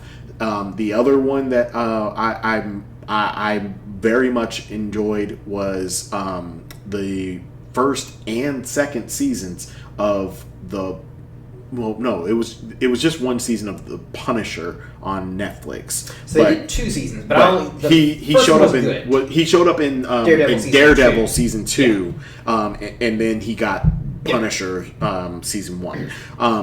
But John Bernthal as Punisher absolutely murdered that role. Like, absolutely murdered that role. Like, he did a phenomenal job as Punisher. Don't get me wrong. The what is it, Tom Jane? I like that movie. Not very comic accurate. Yeah. The one that I thought was actually more comic accurate was Punisher Warzone, and I love the actor Ray Stevenson, who I thought was perfect. Because he's like the right build for Punisher in the comics. Because Frank Castle's like 6'3", 6'4", like tall, like broad. Yeah. Ray Stevenson fit that perfectly. The movie, unfortunately, was way too campy. Didn't care for it. But I thought he was. Yeah. I still think he's the best Punisher, but Bernthal, I thought, and I love how protective he is of the character. Yes. Because when Disney more or less canceled the Netflix show, and we're wanting to bring him back, he's like, I'm only coming back in the role if they know, if they respect the character. He's like, this isn't going to be a watered down Frank Castle. I want them to bloody, violent. I'm like, good on you, man, because he could have easily taken a nice paycheck to come back and play a PG-13 Punisher, which to me does not work. It does not. But I like the fact that he's like, I'm only coming back if you get this character right, and I'm assuming he probably has some kind of creative control. It's like, I'll come back, but you let me dictate some of the story or how I play this character. And I think that Ryan Reynolds really opened the door for a lot of other actors who play certain characters to be able to do that, because him doing what he's done with Deadpool. That movie is not successful without Ryan Reynolds. Exactly. His marketing campaign and the way, because he is Deadpool. Yes. I mean, he's been Deadpool his whole career. He was perfect for the role before the character even existed. Yes. To be perfectly honest, what's really funny is that I remember when Blade 2 came out, kind of wrapping it back around to Blade, when Blade 2 came out and Ryan Reynolds was in that role, and he was making his Blade 3. Blade 3, sorry. Yes. And he was making his little quips and comments and all of that, and he had gotten pretty jacked for that role. I was like, he would make a really good Deadpool. Well, so I think, if I recall, the character he played, Hannibal Caine. Hannibal Caine. Yeah. I don't remember if he's from the comics or not, but basically, the director was basically gave Ryan Reynolds Deadpool comics. He's like, this is basically how your character acts and carries himself. Okay, so that makes sense. So that's actually what started Ryan Reynolds' love for Deadpool, is reading the Deadpool comics to prepare for his role in Hannibal Caine. So then that's when he got cast as Deadpool in Wolverine Origins, which is terrible, and that's not Deadpool. He jumped at the chance. He's like, yes, I get to play my favorite character. Yeah. And he did get to have a couple of lines where he did his little quips and this, that, and the other. When he was Wade Wilson, but then when they turned him into not Deadpool. The what is it, X-79 or I don't know, like that. some weird designation. Everybody was just like, yeah, this isn't it. This isn't. And I love the fact that after that he tried. He had been working to get a Deadpool movie made, and I think because that first what became the first trailer was like test footage that they leaked, and I'm using quotation marks. Yeah. Because I guarantee Ryan Reynolds was the one who leaked that. Yes. Oh, everybody knows that. Whoopsie. How did that get out there? And then of course the fans responded positively, and then that's what Fox was like, huh. Turns out people like actual comic accurate material. Who would have thought? Yeah. Yeah. Like there's I mean, I kind of feel like I want to sit like a lot of these movie executives down and just be like, so do you ever think that maybe there's a reason why comic books have been around for so long? Like I've had that thought so many times. Like and like because there's one thing like the last 15, 20 years, especially comic book movies, have gotten better with portraying the source material more accurately in some movie adaptations from like books and stuff. But then there's other examples where I'm like, hey, so I'm going to go on a bit of a rant here about Rings of Power, which I've done before, and I'm going to do again, because that's perfectly it's fine. one of those examples where I'm like, guys, you have books to go off of. Now, admittedly, there's not a lot to go off of in the Second Age, which was part of the problem, too, and writing 5 seasons of a show set in the Second Age, where you have very little source material to go off of. But anyways, they were like, especially like characters we've seen before in the books, in the movies, like Galadriel, Elrond. We know how they act. We know how they are. But they're like, let's make Galadriel like a petulant child where she complains and stomps her feet all the time. It's like, what are you fucking doing? Why are you changing a core piece of this person's personality? And their logic was, it's like, well, this is a younger Galadriel. Yes, but if you weren't aware, Galadriel is the second oldest being in all of Middle-earth, even in the Second Age. Exactly. The only ones older than her, actually third, because Círdan the Shipwright's older than her, and Tom Bombadil. Those are the only 2 characters older than her on Middle-earth. So I don't give a shit about that argument. It holds no logic. She's still thousands of years old. She was alive before the sun and the moon were created. Exactly. So you shut your face. You shut your filthy mouth. Yeah. It's like those are the examples where, like, again, I don't know why they thought that was a good idea, but I'm like, those are the moments where I want to sit up and be like, okay, so I'm going to try to resist not slapping the shit out of you again. But I'm going to tell you why that's a bad idea to write that character that we know what they're like. Mm-hmm. If this is a brand new character, by all means, write them however you want. But this is a character, we know what they're like. Yeah. We know what their life is like. We know a bit of their backstory. We've seen a really good portrayal of them with Cate Blanchett. Let's try to recreate that, shall we? Instead of having Galadriel act like a petulant teenager who doesn't get her way and literally antagonizes everyone. She's the villain of that show. They made her the villain of the show. Yeah. I was actively rooting for Sauron to kill everyone because of how poorly written those characters were. And that's bad! I should not be rooting for Sauron! You should not be rooting for Sauron! Why are we rooting for this guy? I'm like, Sauron, please, for the love of God, kill all the Harfoots, kill Galadriel, kill everyone except for Durin. I don't care if Elrond's sticking around. That's fine, he did okay. Keep the dwarves alive, I love the dwarves. Everyone else, kill them, please. Yes.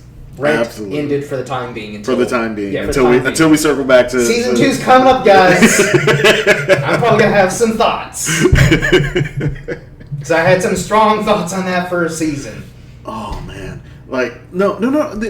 But that's the curse of seeing what Hollywood does to a something that somebody like you, myself, or any nerd or weeb out there has really fallen in love with. In that like we said, there is source material to go from. And I feel like a lot of times when we're criticizing something, we're not doing it to just bash on it or to berate someone like a lot of the internet likes to claim. And yes, there definitely is a lot of those people who do that. They just hate for the sake of hate. Exactly. But a lot of the criticism, in my opinion, that come from like these recent adaptations, whether it be Marvel, Star Wars, Rings of Power, whatever, is coming from a place of fandom where we're like, hey, no, that's not how this is supposed to go. You're not following the story from the comics or the books or the video game or whatever. Exactly. It's like, there's source material to go off of. Why are you not following the fucking books? Exactly. And it's not, it's coming from a place of love and passion. It's coming from a place of love and passion. That's point A. Point A, point one, whatever you want to, however you're keeping score. But B is that it's more of, it's also coming from a place of, I understand that some sacrifices have to be made. Yeah, in any adaptation, you've got to cut some stuff, you've got to change some things. That's fine. It can't be a one-to-one, because the movie for the very first Lord of the Rings movie would have been 12 hours long. If it was... I would watch it. I mean, we would watch it. The average person would not. Yeah, but the average person, it has to become digestible to the masses. Yeah. So therefore, some things have to be sacrificed, some things have to be changed, so on and so forth. You just have to. Yeah. And those of us who are in the fandom and actually understand, like really love and are passionate about it, it may slightly irritate us a little bit, but we are understanding of that. It's when you make changes that are completely unnecessary, that change the perception of a beloved character, or break the lore, whatever it may be, or significantly change a character's motivations, like Thanos. Yeah. For instance, like those kinds of things.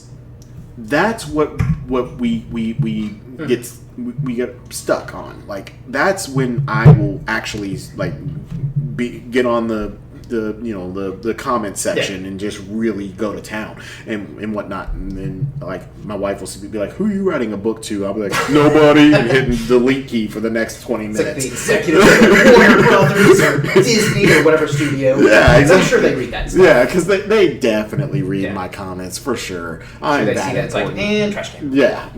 That's file 13 for sure.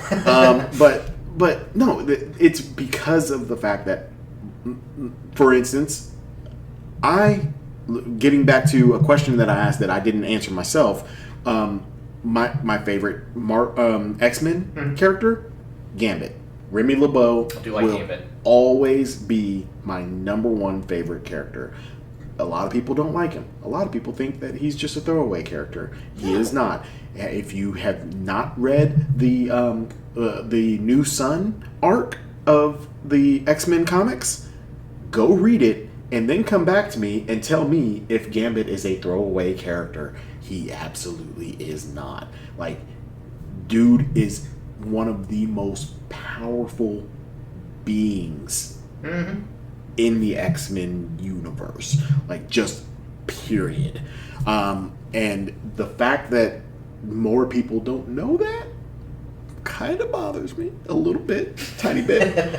But it gives me a reason to go on a rant about Gambit. Like when somebody asks me, "Hey, did you see the X-Men comics or whatever?" Like, in my opinion, I consider that less of a rant and more of a formal education. Exactly. Rant, to me, and this is just my personal opinion, rant I feel like usually comes from a place of like, maybe there's a bit of anger, there's some like heated emotions, there was... Yeah.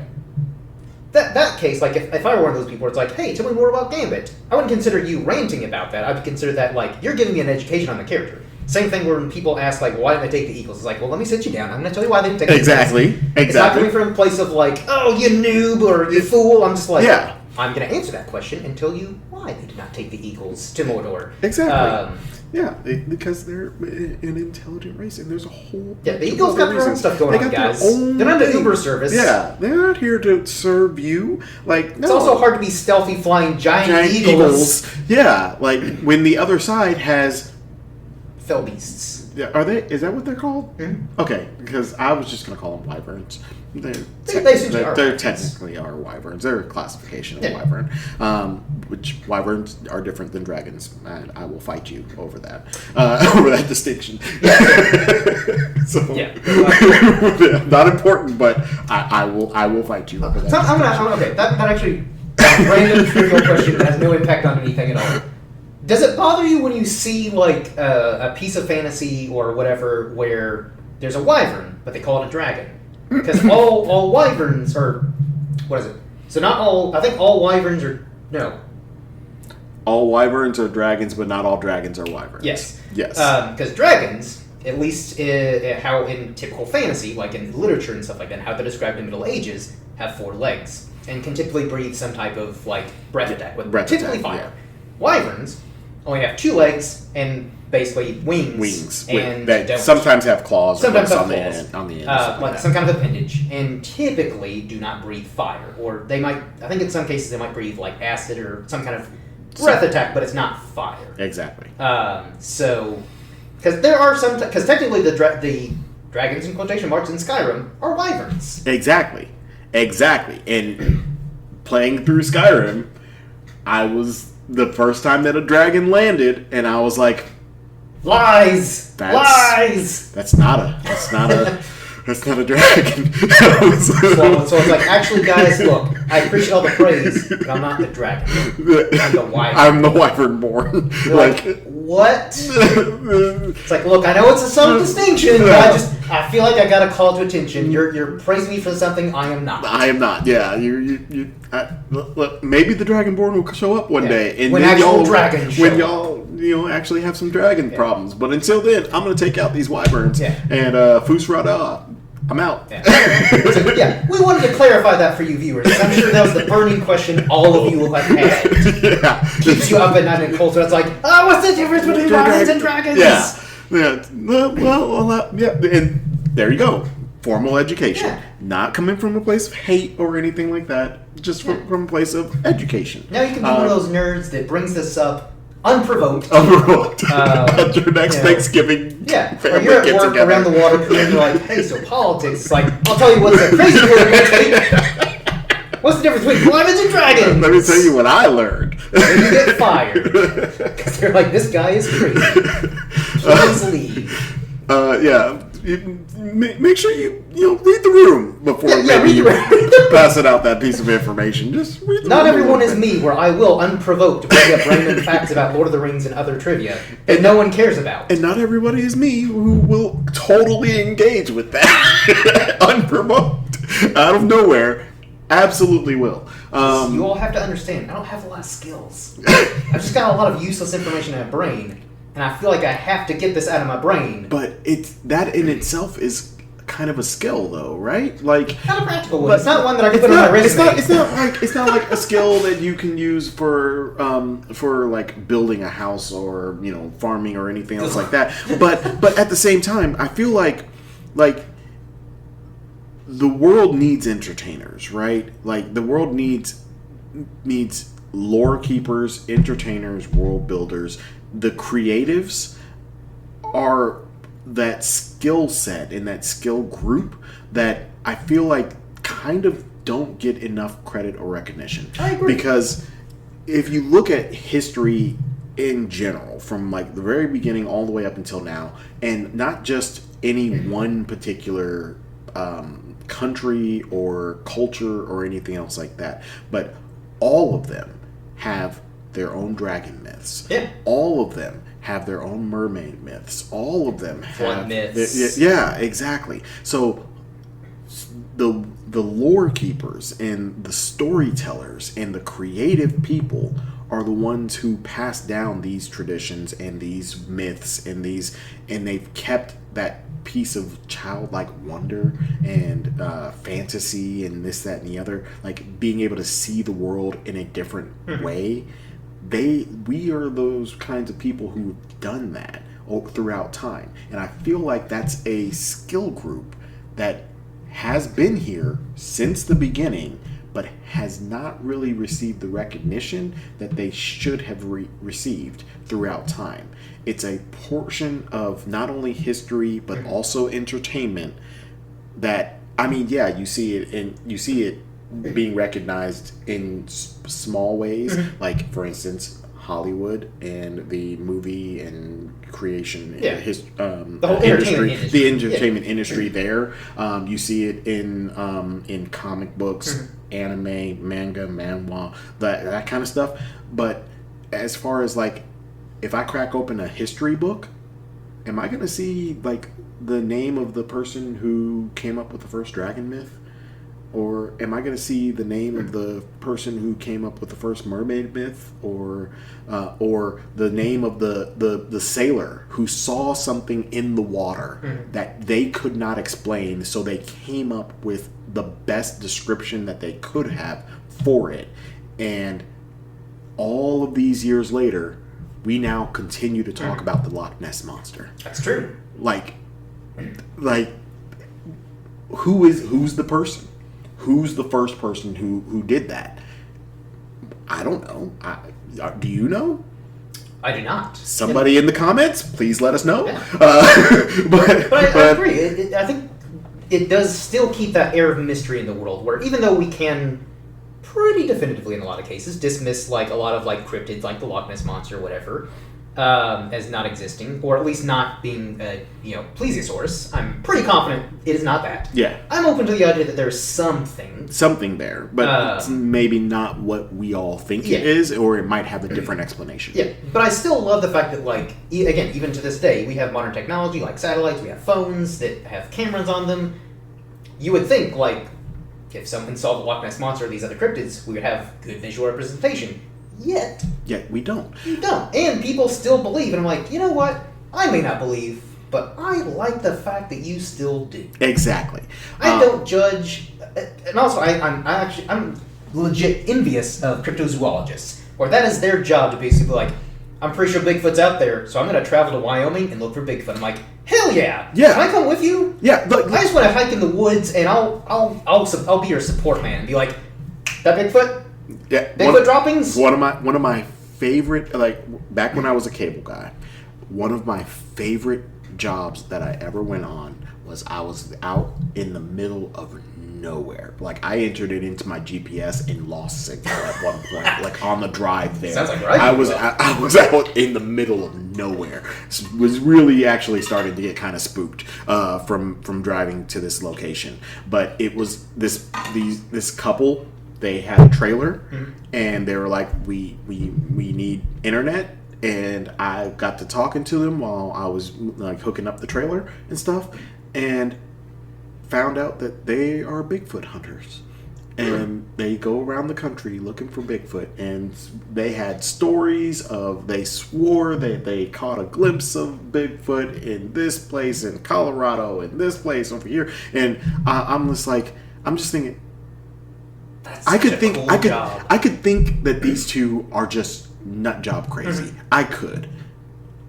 Or I could think they have, like, here I am toiling away, working for probably not enough pay, and spending my day only seeing roughly the same sights every single day, and doing this job that's really not going to get me anywhere in life as far as like fame or notoriety or recognition or anything else like that. But these people have traveled the length and breadth of this country, gone into Canada at one point. I think they said they went into Mexico at one point, and like following a dream, and they're just making it work, and they have such interesting stories to tell from it, and they're making memories, and they're having a good time, and they're happy.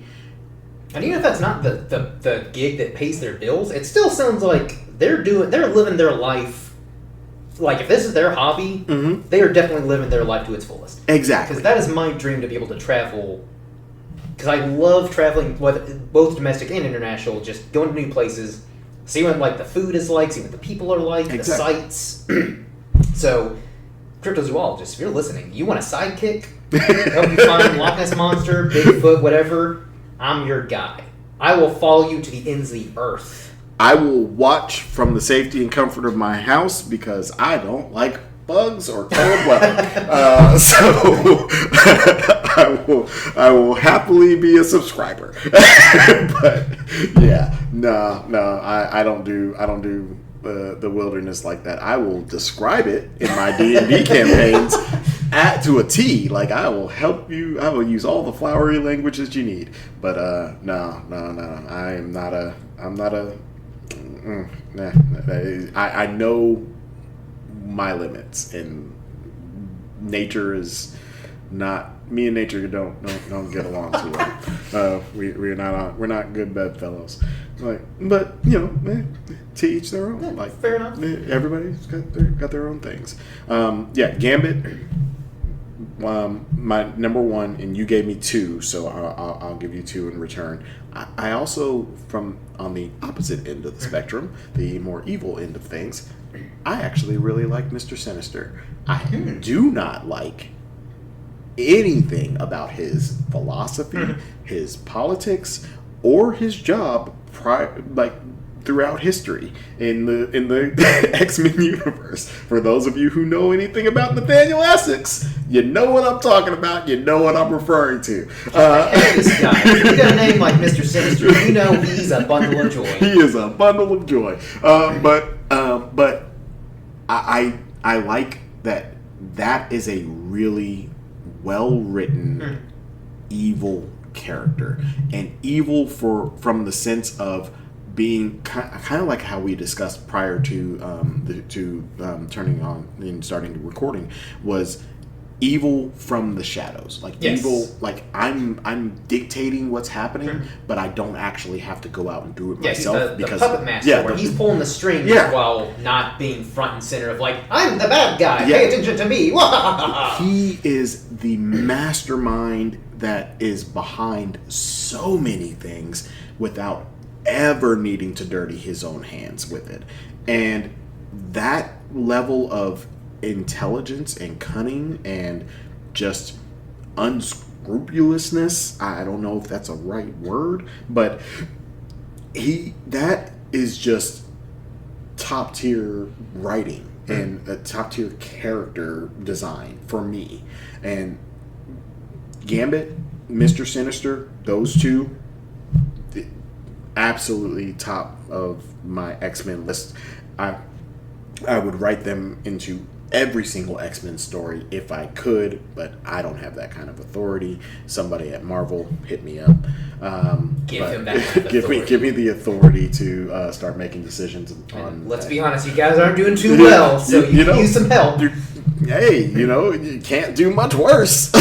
So this is coming from a place of love. Coming from a place of love, you really can't do much worse. So hey, why don't you give me a shot? We're just two guys on the internet. Yeah, come on. What's the worst that could happen? Make you $1 billion. I know. Maybe cut a little bit off that for me, but other than that, hey, I only want a small cut. Just a little bit. Or just let me be the next Wolverine. Look, you could be the next Wolverine. Who would I play if I don't like who is it? Bishop? I'm not a huge fan of Bishop, so I don't know who I would play. I would actually probably cast myself as Mr. Sinister.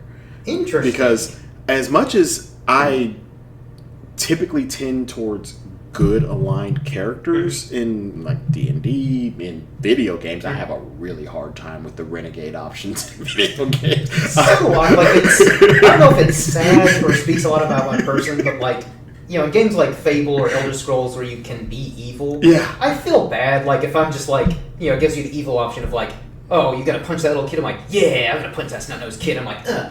Not bad. Because then he's probably gonna be the next bad guy. Yeah. Is he not bullied? I don't know what his story's like, man. Yeah, like why did I do that? Like, I'm sorry. So I'm like the least. No, I'm right there with you. I have a really hard time with the renegade options, but when it comes to Mr. Sinister, and just knowing myself from like what I've done as far as like DMing and creating storylines and writing in general and stuff like that. I thought this was going to go in a different direction like, from what I've done. I'm like, oh, do tell! No. Let me preface that. No.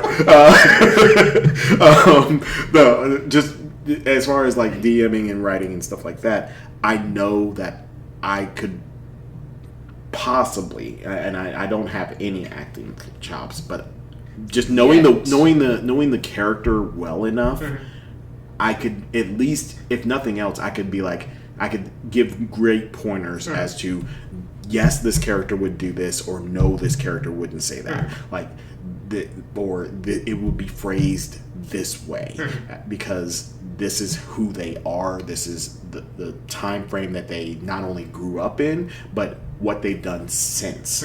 And knowing enough about a character I feel like I would be able to help accurately portray that character on screen to where it's palatable to the masses, but also true to form, to the actual like character.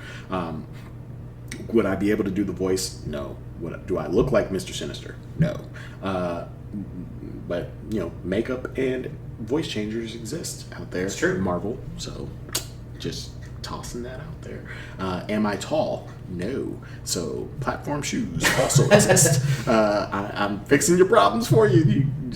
All you gotta do is give me a shot. We're just putting it out there. Just cast us in your next, the X-Men movies. You've already introduced the X-Men into the MCU. Like you did it at the end of the Marvels. So, and I feel like we're really not asking for a lot here, guys. Chime in, viewers, once this gets uploaded. I feel like we're being very reasonable. I feel like this is all very reasonable. Just put me in charge of your next big Marvel empire. Like, I don't feel like that's asking a whole lot. And like, while you're in charge of Marvel, Amazon put me in charge of Rings of Power. Exactly. Because, good God, you need some help. You need so much help. And then we will collab on the next Game of Thrones spinoff. I feel like these are not big asks. Just saying, we could possibly, somebody give us a call. Give us a call. Let us know how this works out, and make me an offer. Yeah, make us an offer. Or if it's more suiting, like I prefer message by beacons. Carrier pigeons, that works too, or ravens. I will respond to ravens. So it doesn't even have to be a phone call. Yeah, you can send an old-fashioned letter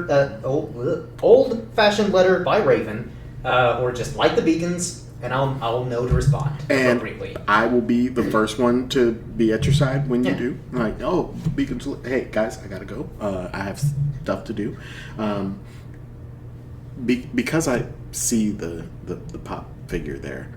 What are your thoughts on John Wick? I love that movie. Like, I still think the first one's probably my favorite. I mean, I like all of them. And I think 4 is where it needs to end, because I know there's rumors that they're going to do a 5th one, but I'm like, 4 was such a good ending. Like, I haven't watched the 4th one. Really? I watched the first 3, and I started getting to the point that I'm like, it all feels kind of samey. It is. It's a lot of it. I think for me is I like the creative choreography for the fight scenes, and I do like the mythology behind like the High Table and the essential criminal underworld and stuff like that. And the 4th one is definitely the longest one because it's like I think over 2 hours. Okay. A lot of action, but oh my god, the action! Like there's so much creative action. And I love the addition of Hiroyuki Sanada. I love Donnie Yen's character. That's one thing too that I've liked about the John Wick movies as well. Is like each movie they add in new characters, even if they're not like the next big villain or the next lead. They're still a nice addition to the franchise. Like Lawrence Fishburne, Halle Berry. I like all these characters that they're adding in. I'm like, ooh, yeah, I like what they're adding to this franchise. I like that there's still a lot of mystery on like how their relationship with like John Wick and stuff like that. Rest in peace, Lance Reddick. Yeah. Oh my God. Yes. really That was- hurt my soul when I heard the news like that. I love Lance Reddick. Yeah, because that really hurt. to me, he's always been one of those actors where, the average person probably doesn't know his name, but they've seen him in a lot of stuff, and he's one of those, I think it's a benefit of character actors, where they can be in, like, the worst movie ever, but they're still going to be good. Yeah. And Lance Reddick was one of those actors where, like, regardless of what I saw him in from, like, Lost back in, like, the early mid-2000s, when that show was out, to a lot of the movies that he's done and other shows, I'm just like, man, look at that guy. He's being a great actor no matter what he's in. Him, Ron Perlman, and Keith David Yes. are the three people that I feel that exactly what you said. That if you don't know their names, you recognize their faces. And you definitely know their voices. And you definitely know their voice. Like, Especially Keith David. Keith Good David guy. has voiced, like, my entire childhood. Yeah. Basically. I'm sorry. The Gargoyles? Goliath? Yes, yeah. Keith David. And if they do like another, like whether it be a reboot or a live action adaptation, because there's been a rumor of that, get Keith David. Yeah. Don't recast. Don't You got recast. the perfect that. voice for Goliath. You've already got the perfect. You can mocap Keith David or get another actor to do the mocap, but you keep Keith David as the voice of Goliath. Exactly.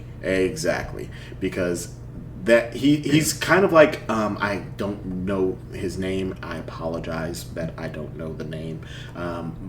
The guy who came up with the voice for the new Optimus Prime, in the movies and stuff. Peter Cullen is the voice actor who did Optimus Prime in the original '80s cartoon. I think he did all the live action movies as well. Did he? Yeah. Okay. Pretty Okay. sure. Okay. Pretty sure it's Peter Cullen. All right. I can see the face. I just didn't know the name. Like it's one of those same thing. I recognize the face. I don't know the name. But like it's one of those situations where I cannot possibly think of another person's voice that I would like to see coming out of that particular character. I've heard this voice. I know what it sounds like. I could be 100 miles away and somebody plays something that has that voice. I'll be like, Autobots, roll out. What's happening? It's kind of for me the same thing with like Kevin Conroy's Batman and Mark Hamill's Joker. Mark Hamill. There's been other good voice portrayals of those characters, but even live action, still to this day, those are Kevin Conroy is my Batman, Mark Hamill is my Joker. Yeah, Mark Hamill as the Joker. I don't think I put Mark Hamill as the Joker above Heath Ledger as the Joker. And I know that might be controversial to some people. I don't care. Come at me if you want. But Mark Hamill, then Heath Ledger, and then the list will go on from there. Probably Jack Nicholson next, just because I really like the campy, like Jack Nicholson Joker. Like he did a really good job. And then who did the Joker back in the 80s? What was his name? Oh, Cesar Romero. Cesar Romero. Cesar Romero. The Adam West Batman. Yeah. I know Jared Leto had a different take on the Joker, and he was doing a different Joker but I'm more referring to the classic clown, unhinged Joker as opposed to the gangster. Yeah, because that's the thing with like every live action adaptation, we've had the different takes, which I think is fine. Because again, Jack Nicholson was the gangster, Heath Ledger was the unhinged one, Jared Leto was, I feel like, trying to kind of combine both, and maybe he could have done a better job if he had more to do in Suicide Squad. But I think Mark Hamill's Joker was the best of all of that. Yes. Because he was both the gangster, he was the unhinged, but he also had that air of like whimsy to him, to where even when his plans were going awry, he's just kind of like, okay, yeah, well, this is happening. I'll do something tomorrow. All right, I guess you got me this time. It's not like Batman's gonna kill me, so you're not gonna kill me. Don't throw me in prison. I'll find a way out and try my next plan. And that scene, I know it's kind of cliche because of the fact that it's been memed so many times on Facebook, Twitter, and any form of social media. But that scene of Kevin Conroy's Batman and Mark Hamill's Joker having that actual moment of I'm just gonna talk to this person. Not right now I'm not the Batman and you're not the Joker. We are two men talking to each other, and I would like to extend my hand to you in not necessarily friendship, but at least like rehabilitation or I'm trying to some kind of understanding. Yeah, I'm trying to help you and understand you a little bit, and Mark Hamill just being like the way that they both acted that scene. I can't even say voice acted. No, they legit acted that scene was just perfect. It was such a perfect way of showing that underneath all of the Batman theatrics, the Joker theatrics, and everything else like that, these are two people. Like very damaged people, but they are still people. Extremely damaged people, but they are just people. And like I said, I like the human element to a lot of these superhuman characters. I really, really enjoy the human aspects of them. When Tony Stark was going through his bender and his drinking and the thing is killing me and blah blah blah, like all of that, I like that aspect because it shows he's human. Like, yeah, he's got all of this technology, he's got all of this money, he's got all of this, that, and the other, but underneath still incredibly flawed, he's still everyone. Deeply flawed person, like all the rest of us. And that those moments are what make a great character for me. Not the you can be Superman all day long. Come talk to me when you're Clark Kent. Yeah. Like take off the cape, stop using your superpowers, and just come talk to me when you're Clark Kent. Then we can have a conversation. Like that's when I'll start to take you seriously. Until then, you're a guy in a costume with powers. Okay, you can end me in a second. Okay, whatever. That's fine. But you also don't know what it takes to be human. Right? And again, that's the thing that I think is so fascinating about Superman, and what I like to read is because there's that conflict of like, do I essentially become a god, or do I try to embrace my human side, because that's where I was raised as a human. So those to me are always the more interesting stories with Superman, is that internal conflict of him wanting to help people as Superman, but also like, but I also kind of just want to be a normal human, even though I know I'm not. But yeah, I want to be a normal person with a normal life.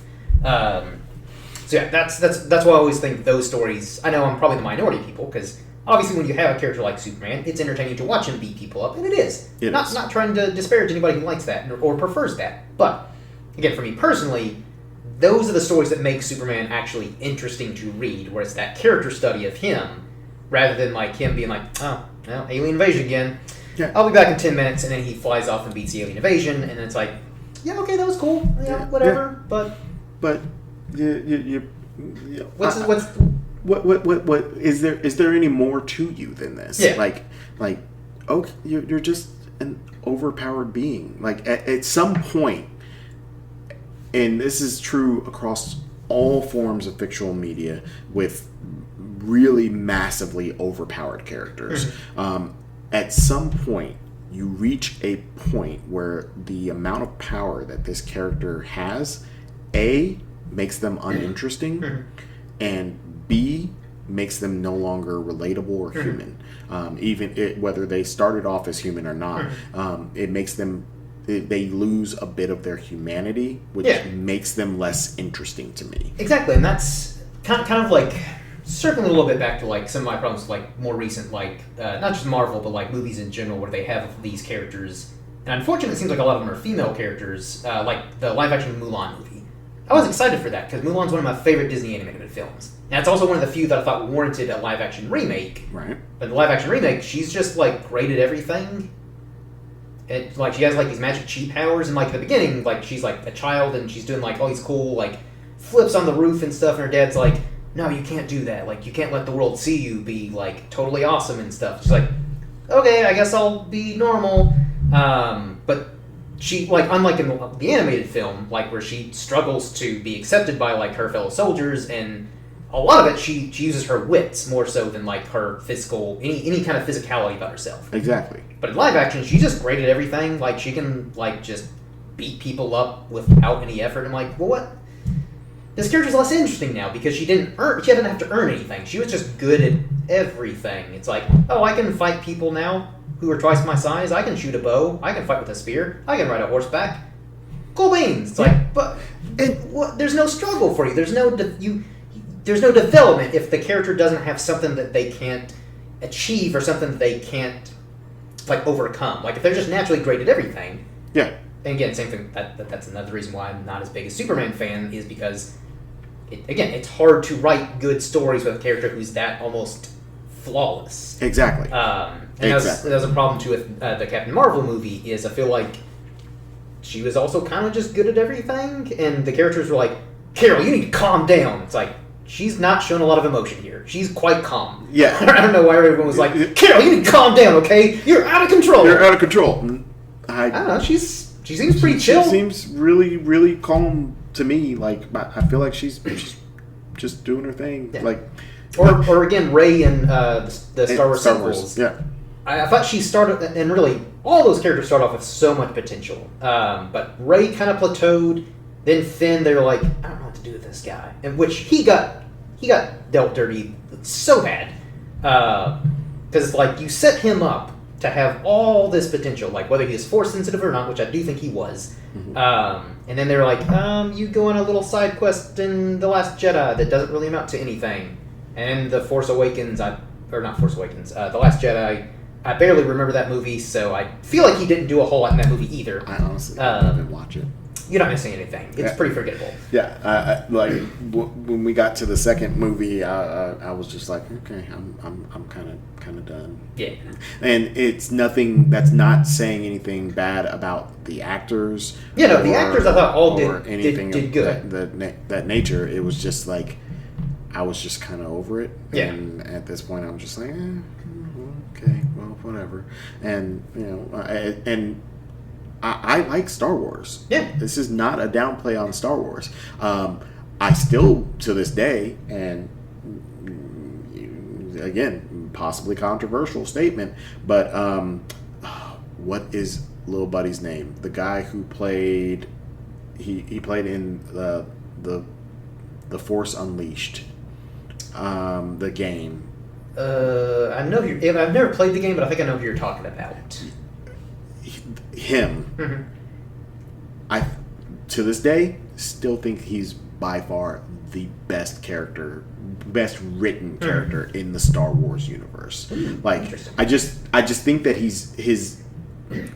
the fact that he himself was such a big Star Wars nerd that he even made me start thinking about different characters, how they're raised, and how that impacts them in different ways. When he had that little interview where he was talking about the moment that he got the job to do that, and he was like the meditation scene where he was doing it, and he was like very angrily like, because apparently they're kind of like, hey man, what are you doing? Why are you doing this? And he's like, because this is how he would do it. Yeah. Like, he was raised by Vader, who would not have taught him to be peaceful. Yeah. He would have taught him to force everything together, and this is my job, and I have to do it right, and I have to be perfect, and this, that, and the other. And all of that would be manifested in him forcing these things together, as opposed to very calmly letting things happen.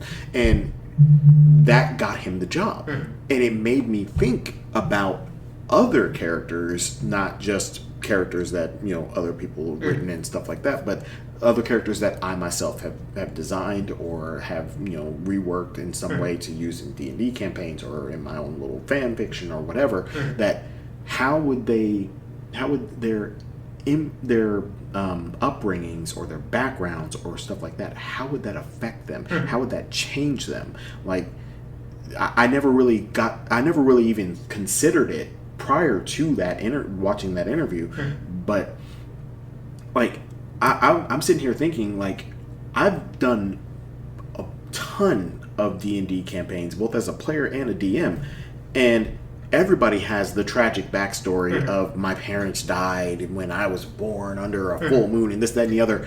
Yeah, you don't think that would cause you some trauma? Like, you don't think you would grow up with serious trauma that would manifest itself in all sorts of weird ways? Like, instead, you're just, no, I'm just a vigilante. I'm just a person for good. Like, and I make all the right choices and this, that, and the other. You don't think you would have some weird bouts of rage from time to time? Like night terrors or post-traumatic stress or something. Or you know, or maybe your hand shakes or maybe something would happen. Like, you would have some actual physical and psychological consequences of these things happening, either to you or that you did or whatever. A good case study for this, or a good showing of this, was Liam O'Brien in the second season of Critical Role. He played Caleb Widogast,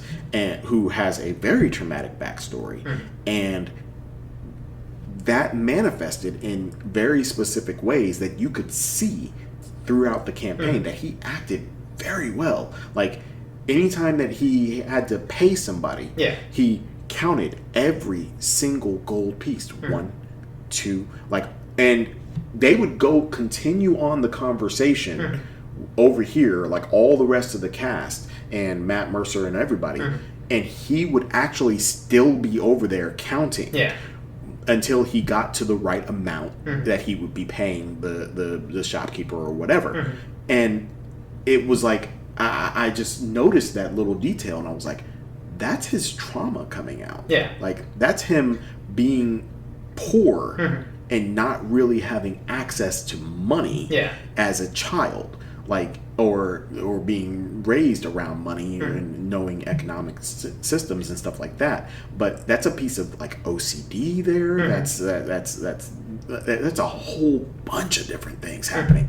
And it's like, I hadn't really considered that to a certain degree in a lot of my character development and character writing. So since then, since that one interview that I saw, I was like, okay, I'm going to actually start really paying attention. And that, just like you said earlier, I do a lot of, like, deep dives into my backstories and stuff like that with characters. But I think tiny little details like that, though, are sometimes that's essential to really getting into your character, because that's like the kind of anchor where you're like, okay, I have an idea of how I'll play this character, but if you have a trait like that where you're counting out every single coin, you're like, okay, I can build off that. Like, how do they... Like, is it just coins, or is it like is it just an OCD thing where they have to count out whatever? Like, if they're buying arrows, they're like, I gotta make sure I have 25 exactly, and they're like, I purchased 25 arrows. I better have 25 arrows. 1, 2, 3, like, and just going through and counting every single one of them.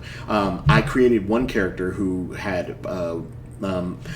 It was on a website called RPG Crossings. If you are struggling to find a game for D&D or a multitude of tabletop role-playing games, it's a play-by-post, message board kind of website, but it's rpgcrossings.com. It is absolutely phenomenal. I've used them for years, so shout out to rpgcrossings.com. But I created a character on there called Vesper Zool, who... She was a 1T warlock for a patron that I came up with myself and a pack that I came up with for myself. But part of her backstory was that she was adopted by this really rich family who literally the husband purchased her from her, single mother or whatever, and he purchased her for the wife who couldn't have kids of her own, but wanted to show off the exotic child that they were able to purchase to all of her fancy friends. And once the novelty of that wore off, they started really mistreating her until she was able to escape that environment. And because of this, I got to looking into, like, mistreated feral children kind of. I did a lot of research into that, and I was like, okay, so she's going to be somebody who hoards food. Like anytime that there's a lot of food around, she's putting it in her pockets. She's putting it in her pack. She has a little pet mouse that she has. She's going to give some to the pet mouse. All of that happens before she ever takes a bite. Like if there's anything left, then she'll go ahead and eat and fill her belly then. But until she knows, okay, I have food for later, I'm gonna be okay. Like tomorrow, I'll at least have enough food to last me till tomorrow. Like until that need has been met, she doesn't eat right now. And then she also doesn't like to be touched, just at all, based off of everything that's happened in her past. So anytime, like, whether it be enemies or her allies comes anywhere near her, she had the Misty Step spell, and she would use it. Like, it didn't matter who it was. If somebody came into melee touch range of her, she's Misty Stepping out. Period. Like and it didn't to me. I didn't even care. I'm like, this could be my last spell slot. Yeah, I am casting Misty Step, and I am getting out of here because I don't like to be touched. She had Mask of Many Faces. She always was in disguise. Her voice wouldn't change, so she was able to, and she had a very distinct, very quick, like not a lot of periods, like run-on sentences, kind of intonation and speech patterns. But she always was in, because she was very paranoid. Like, are they're going to be searching for me? They're going to find me. They're looking for me. This, that, and the other. The people that she got away from, and doing that character, and I think I played her for a couple of months. Doing that character, like, I even started noticing that I was like starting to pick up some weird tendencies. Really? Whenever I would like sit down and like write my post, because I was always so slow to post. And if anybody who was in that game with that character and hears this, I apologize. I know I was holding up the game. I apologize. But I was always so slow to post because of the fact that I would get into her mental headspace for like a full week.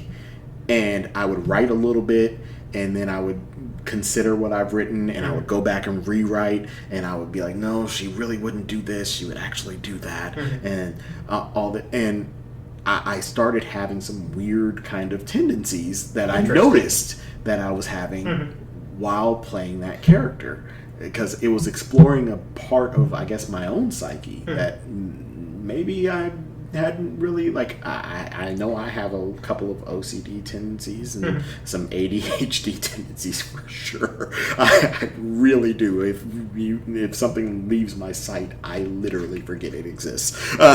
So, like, my wife hates whenever I go into the kitchen, because I will open a cabinet, get something out, and walk away. And she'll be like, why are all of the cabinets open?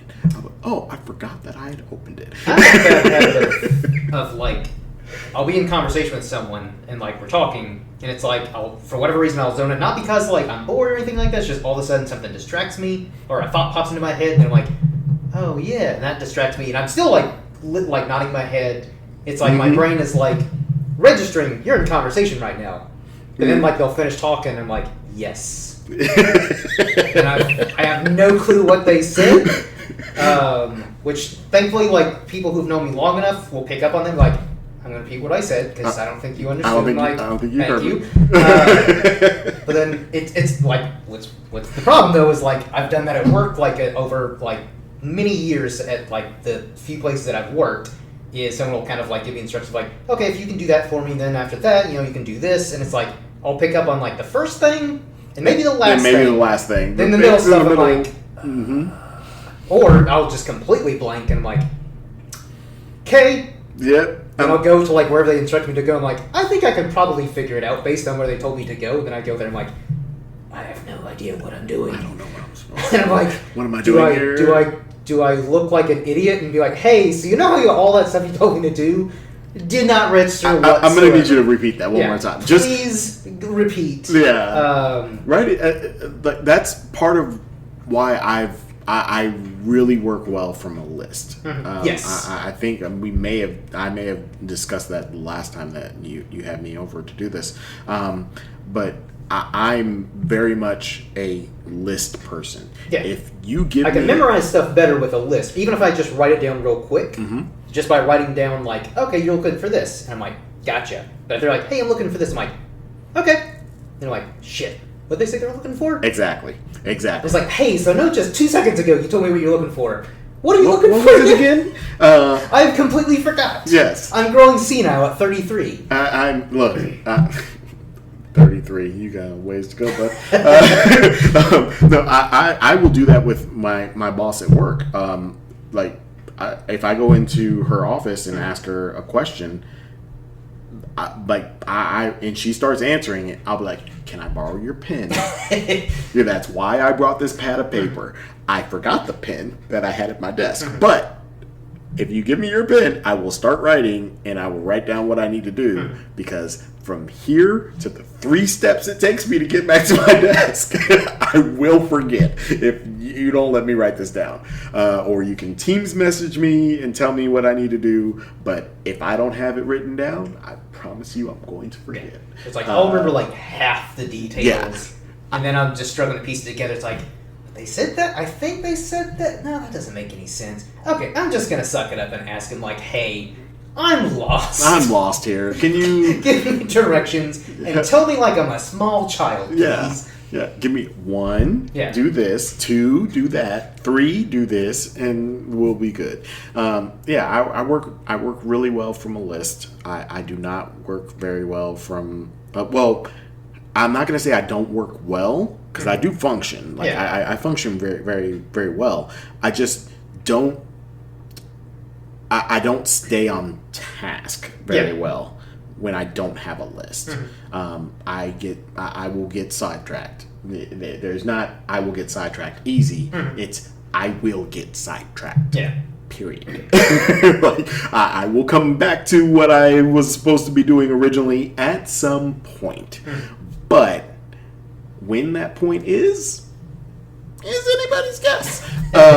So the same thing with DM prep, like for a session. I will tell my group in our little group chat beforehand. I'll be like, hey guys, I've prepared enough material to handle a session that will last roughly this long. If you all want to play longer than that, just know I will be winging it. and it may go off the rails. And if combat even starts, I will choose something that I think is appropriate. And if it kills you, it kills you. My whole winging style is, I wing it a lot. Like, I'll have bullet points. And it's like, okay, goblins attack! Because it's like, I don't know what to do right now, so horde of goblins! See, but actually, that brings up a very interesting point. And DM to DM, circling all the way back to the beginning of the conversation, back to D&D. What is your favorite, I guess, your favorite enemy type to throw at a party? Let's say a party of like anywhere from 4 to 6 players, right? The party is experienced, so you don't have to worry about, taking it easy or kid gloves or anything else like that. What's your favorite enemy type to throw at them? So honestly, at low levels. Horde tactics. Because like for me, horde tactics I think is a good way to like. So if I throw out like say 10 goblins at like a party of like 4. Goblins are pretty low level, they're pretty easy to kill, but depending on how they roll and how I'm rolling, 10 goblins can still be a threat. Exactly. Even at like level 5 and 6 players. So if like I throw a horde of goblins of say 10, they steamroll over them like, good thing it's a horde, more goblins! Yeah, exactly. But if they're not doing so well against 10 goblins, then I'm like, okay, I'll leave it at 10. And maybe have like a bugbear leader as like the kind of big bad of the session. Because anytime I've had, like, say, a singular opponent that's supposed to be, like, a difficult or deadly encounter, they find a way to steamroll over it by getting creative. So, again, I praise them for that. But at the same time, like, shit, That was supposed to be the whole session fight. Yeah. You did that in 20 minutes. Yeah. So now I got to figure out what to do here. See. And because I know like the book has recommendations like the challenge ratings and stuff like that, but I still feel like the challenge rating isn't always fully indicative of like what to go off of, especially again when you've got casters. Yeah. Casters throw a whole wrench into so many plans because like one of the last campaigns that I ran. Through I basically used the stats for Frog Hemoth, which I think is like a challenge rating of like 13. Mm-hmm. So pretty beefy creature. Yeah. Party of 4. I forget what level they were. Fairly high, but like it should have been in theory a deadly encounter or difficult encounter. Theory somewhere between difficult and deadly. Yeah, difficult and deadly. One of them was a druid, so one point he summons like half a dozen little woodland creatures. They have low AC, low attacks, but they flanked the Frog Hemoth, or what I used, I forget what creature it was, but I used the stats for Frog Hemoth in the book. Because it had kind of similar like environment and attacks and stuff like that. And so just by flanking alone, everyone else that's close range gets advantage. So they're rolling pretty well. And this thing is, instead of fighting like 3 people at close range and then the caster's far away, he's now fighting like 10 woodland creatures and then my 3 players, including one's a barbarian. So he's raging. He's hacking the shit out of this big monster. Mm-hmm. He does eventually get swallowed, but he's raging. So he's only taking half damage while he's being dissolved in this creature's stomach. Still hacking away with his on axe. the inside. Yeah, on the inside. And so basically, they got rid of this creature in like 15, 20 minutes when that should have been not the whole session, but that should have been like a much more deadly encounter where the barbarian, I think, was the only one that took damage. And even that, I think he was at like half HP by the time he cut himself out. Everyone else was fine. And so I was like, well, I had big plans for that session, or that fight. It was supposed to be like a life-threatening situation, but they were like, huh, nah. And that's something that I have had to learn a lot about. Like, balancing encounters is the Achilles heel of a lot of DMs. Because you don't want to throw like something too powerful, and then they're just like almost literally killing your players, or literally are killing your players, and you're like, ooh, I wasn't intending for my character or my players to die today. Yes.